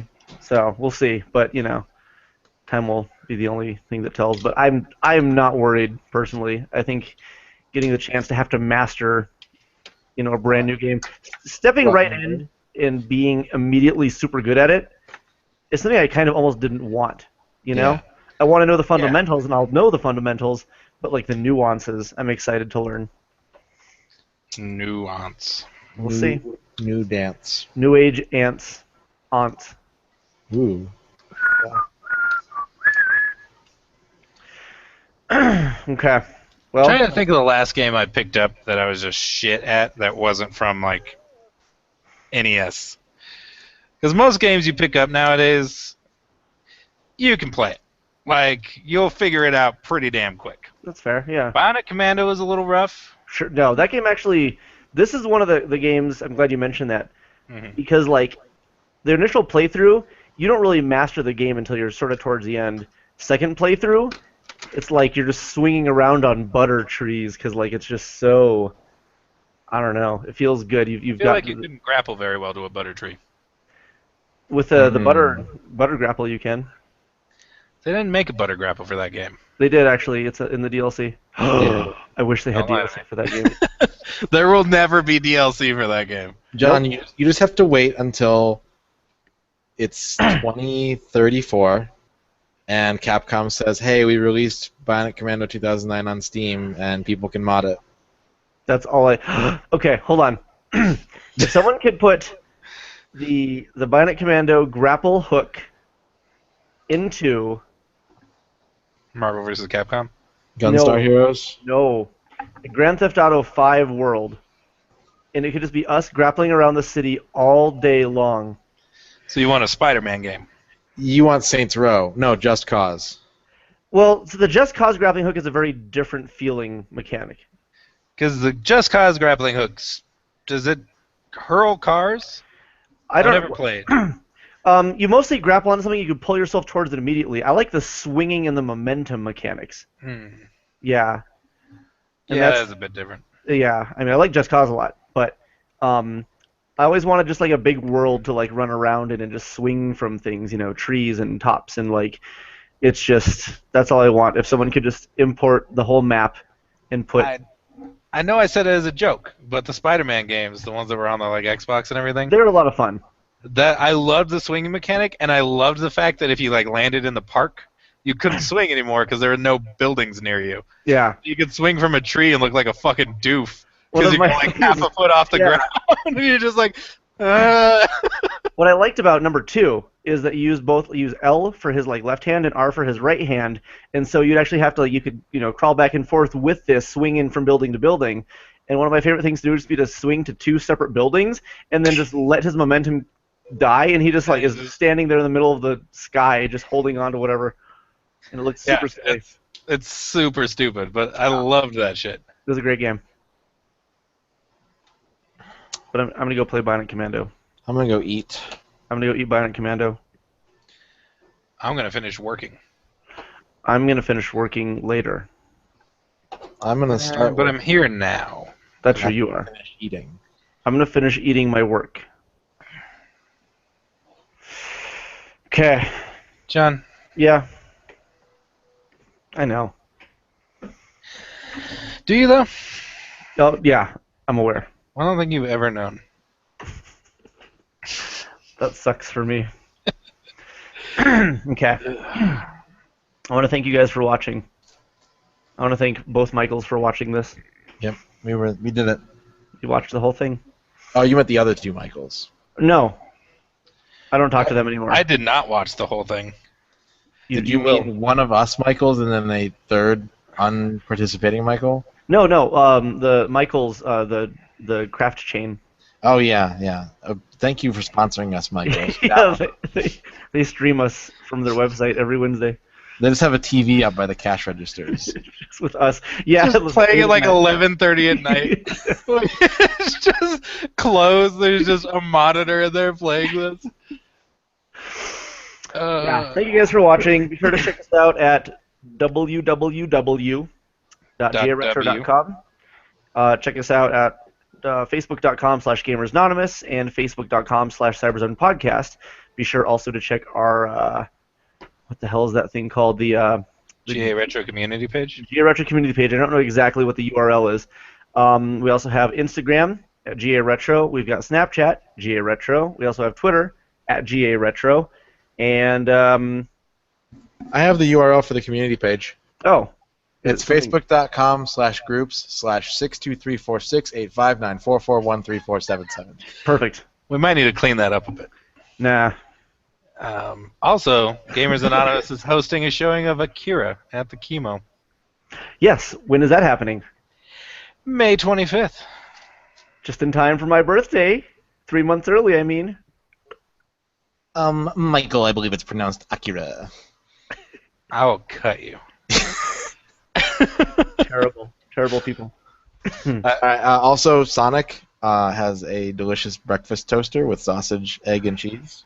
Like the hedgehog? Yeah. So if you call him up Area code 214-398-7372. Call Sonic. Yeah, call Sonic, and he will tell you if it tasted good, because he's probably eaten it by now. And he'll probably tell you something about chili dogs. That's, Most that's assuredly. racial profiling. Is it? Also, yes. Also, Also, yes. you should totally check out a couple of our affiliates, which are Media Glitch, you can find on Facebook, and Talk Nerdy to Me. A couple of really excellent shows and guys, and like they all do their own little. They got their sites, they've got videos, they go to conventions, they do reviews, and they're just nothing but good people. They feature us from time to time, and so the least we can do is actually push their name out there as well too, because excellent job on those guys. So, thank you guys. Yep, we did it, and we'll do it again. It's true. Stay tuned for next Wednesday when I do a live stream of Wade Hickston's Counterpunch? I would do that. I have that game. Yeah. Also, before we go, did you guys get a chance to check out Little Star Fox animated short? I did. I watched it because I thought we were going to talk about it. I thought we were too, then I forgot to bring it up. I This meant is to like an hour and a half ago. typical Yeah, Goodbye 8 times because we keep remembering shit we need to talk about. Yeah. exactly. We'll discuss it more next time because we'll actually have like Star Fox to discuss. So Oh, he'll be here? yeah, he's got. Hey, Trent. Trent. Can I borrow your car? What? Can I borrow your car? Yeah. Okay. Thank We bring Cameron. you. I always thought he sounded like wing, wing, wing, jammin'. I heard wing, wing, wing, damn it. Thank Damn you. it. He would cuss, wouldn't he? Yeah, he's a dick. He's a He's a dicko. bird dick. Bird dick. Those are weird. You think he has a duck dick? No, he's not a duck. It coils into his R-wing? That's like the fuselage. Yes. Oh, shit. Okay, who do you think would win in a sex battle between Falco and Don Carnage? Don Carnage. Carnage. Yeah. Yeah. Don Carnage is a lady's dog? Is he a wolf? Is probably a wolf. Plus, like, you say his name, and the panties, they moisten. I have That's true. a super request. Okay, since this is the true end of the podcast. So, I went and saw The Jungle Book, and it was spectacular. Okay. Sounds gay.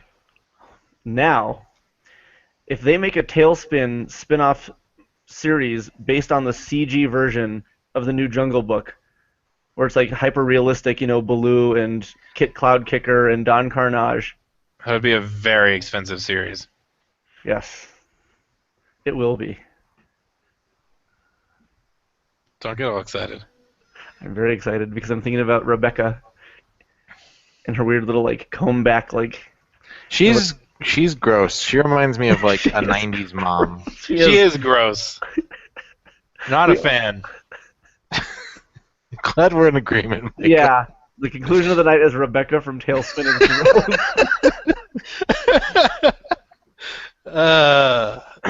Okay. All right. Quick side thing for you, John, and or Radon. Yeah.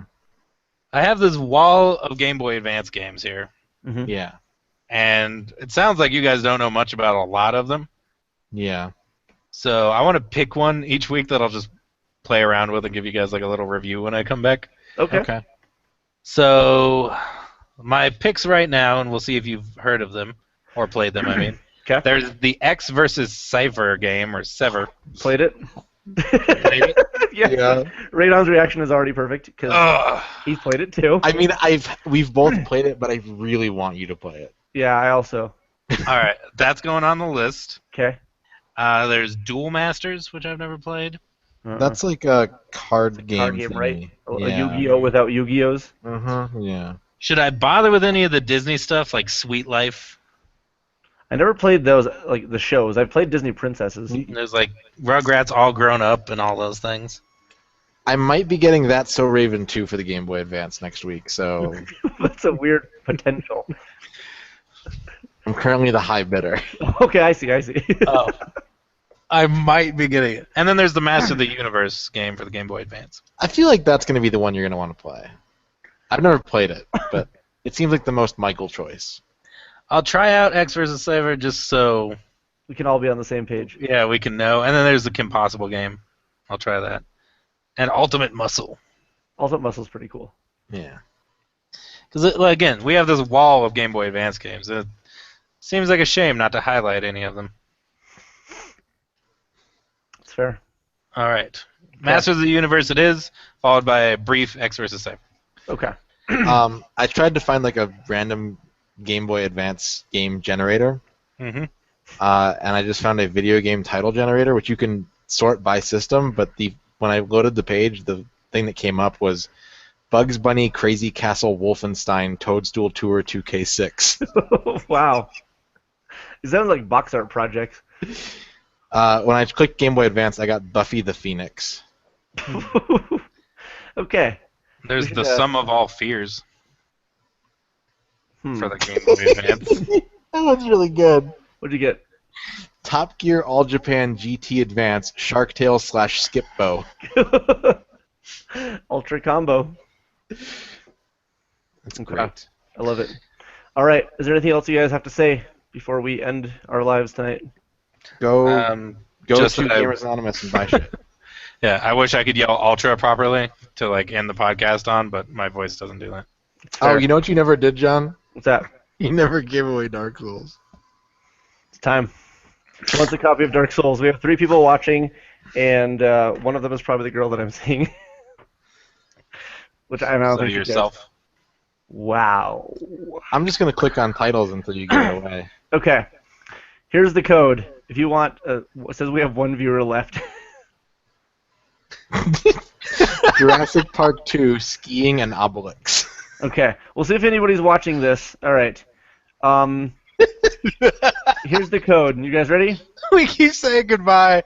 We say goodbye, then we're like, hey, Yeah. you guys want a prize? Okay, here's the prize. Here's your code for Xbox Live for a copy of Dark Souls on the Xbox. I don't think you should just wait. Can you just wait? Yeah. But what about that one person who stuck it through? Nope.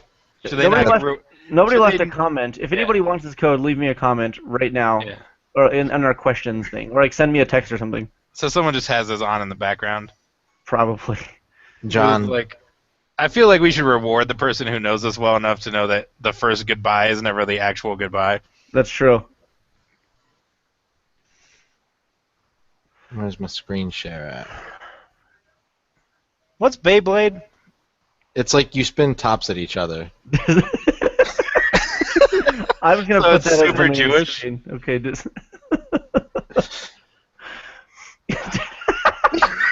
It's really funny, Oh, right? that was really good.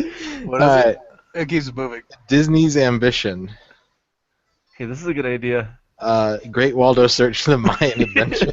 Okay. Joe Montana Football Operation Europe. Oh my god. This is the worst thing ever to find at the very, very end of the podcast when we could just be like doing this for 3 hours instead. Next week, I want to do this periodically throughout the podcast and then do a challenge where people draw these cover arts for us. Again, Yeah, please break this down. Joe Montana Football, Operation Europe, Bulls versus Blazers, and the Three Kingdoms 2. If anyone that listens to this and can draw the box art for that, you will be my hero forever. I wonder what they improved over the first one. 2. Oh. Okay. Apparently the GameCube one doesn't work. Air combat. Damn. It has a very Japanese like tinge to the army men. The ninth is pretty good.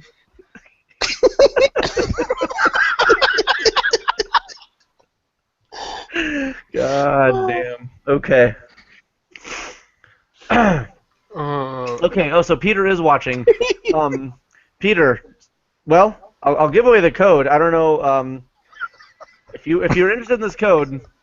That's a really good one. I will give away this code if you're interested. Tell me if you're interested, and you get a copy of Dark Souls for the Xbox 360.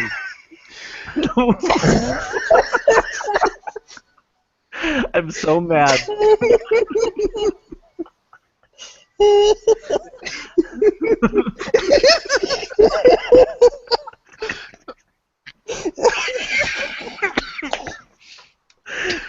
This is the end. I'm dying. Oh. This is that's the best. Dracula. I'm seeing spots. I'm going down. Oh, This is how it ends. shit. All right, one more. Don't do it. Michael, what system should it be for? I feel like Game Boy Advance is delivering. That's No. Japanese. Hardcore Pinball Advance Video Series. I want like a 13 one again. There's just so many fucking words. This one just says Shrek 2. Shrek 2.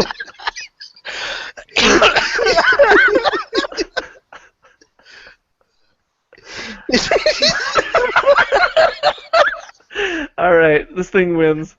Oh, we tried all night to be funny. I know, and this just trumped all of us. Yeah, please send that to me. Please send that to me.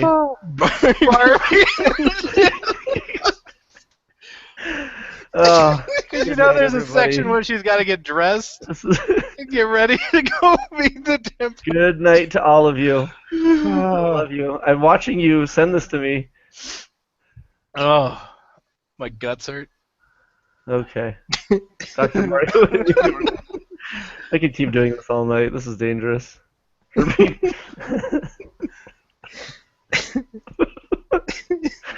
Well, that's, oh.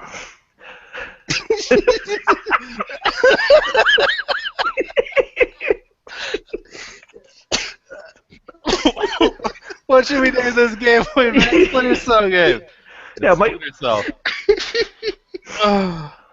I'm scared. Splinter Cell, my kid really wants to play. What do we get him?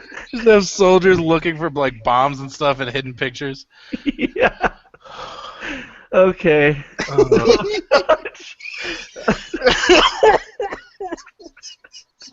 Oh, I hate this. This is where I'm going to spend the rest of my days. This is the official end to every podcast from now Yeah, on. we have to stop. Thank you guys for watching, but this is too much madness. It's been wonderful. It's been wonderful. Have a good night. Good night, everybody.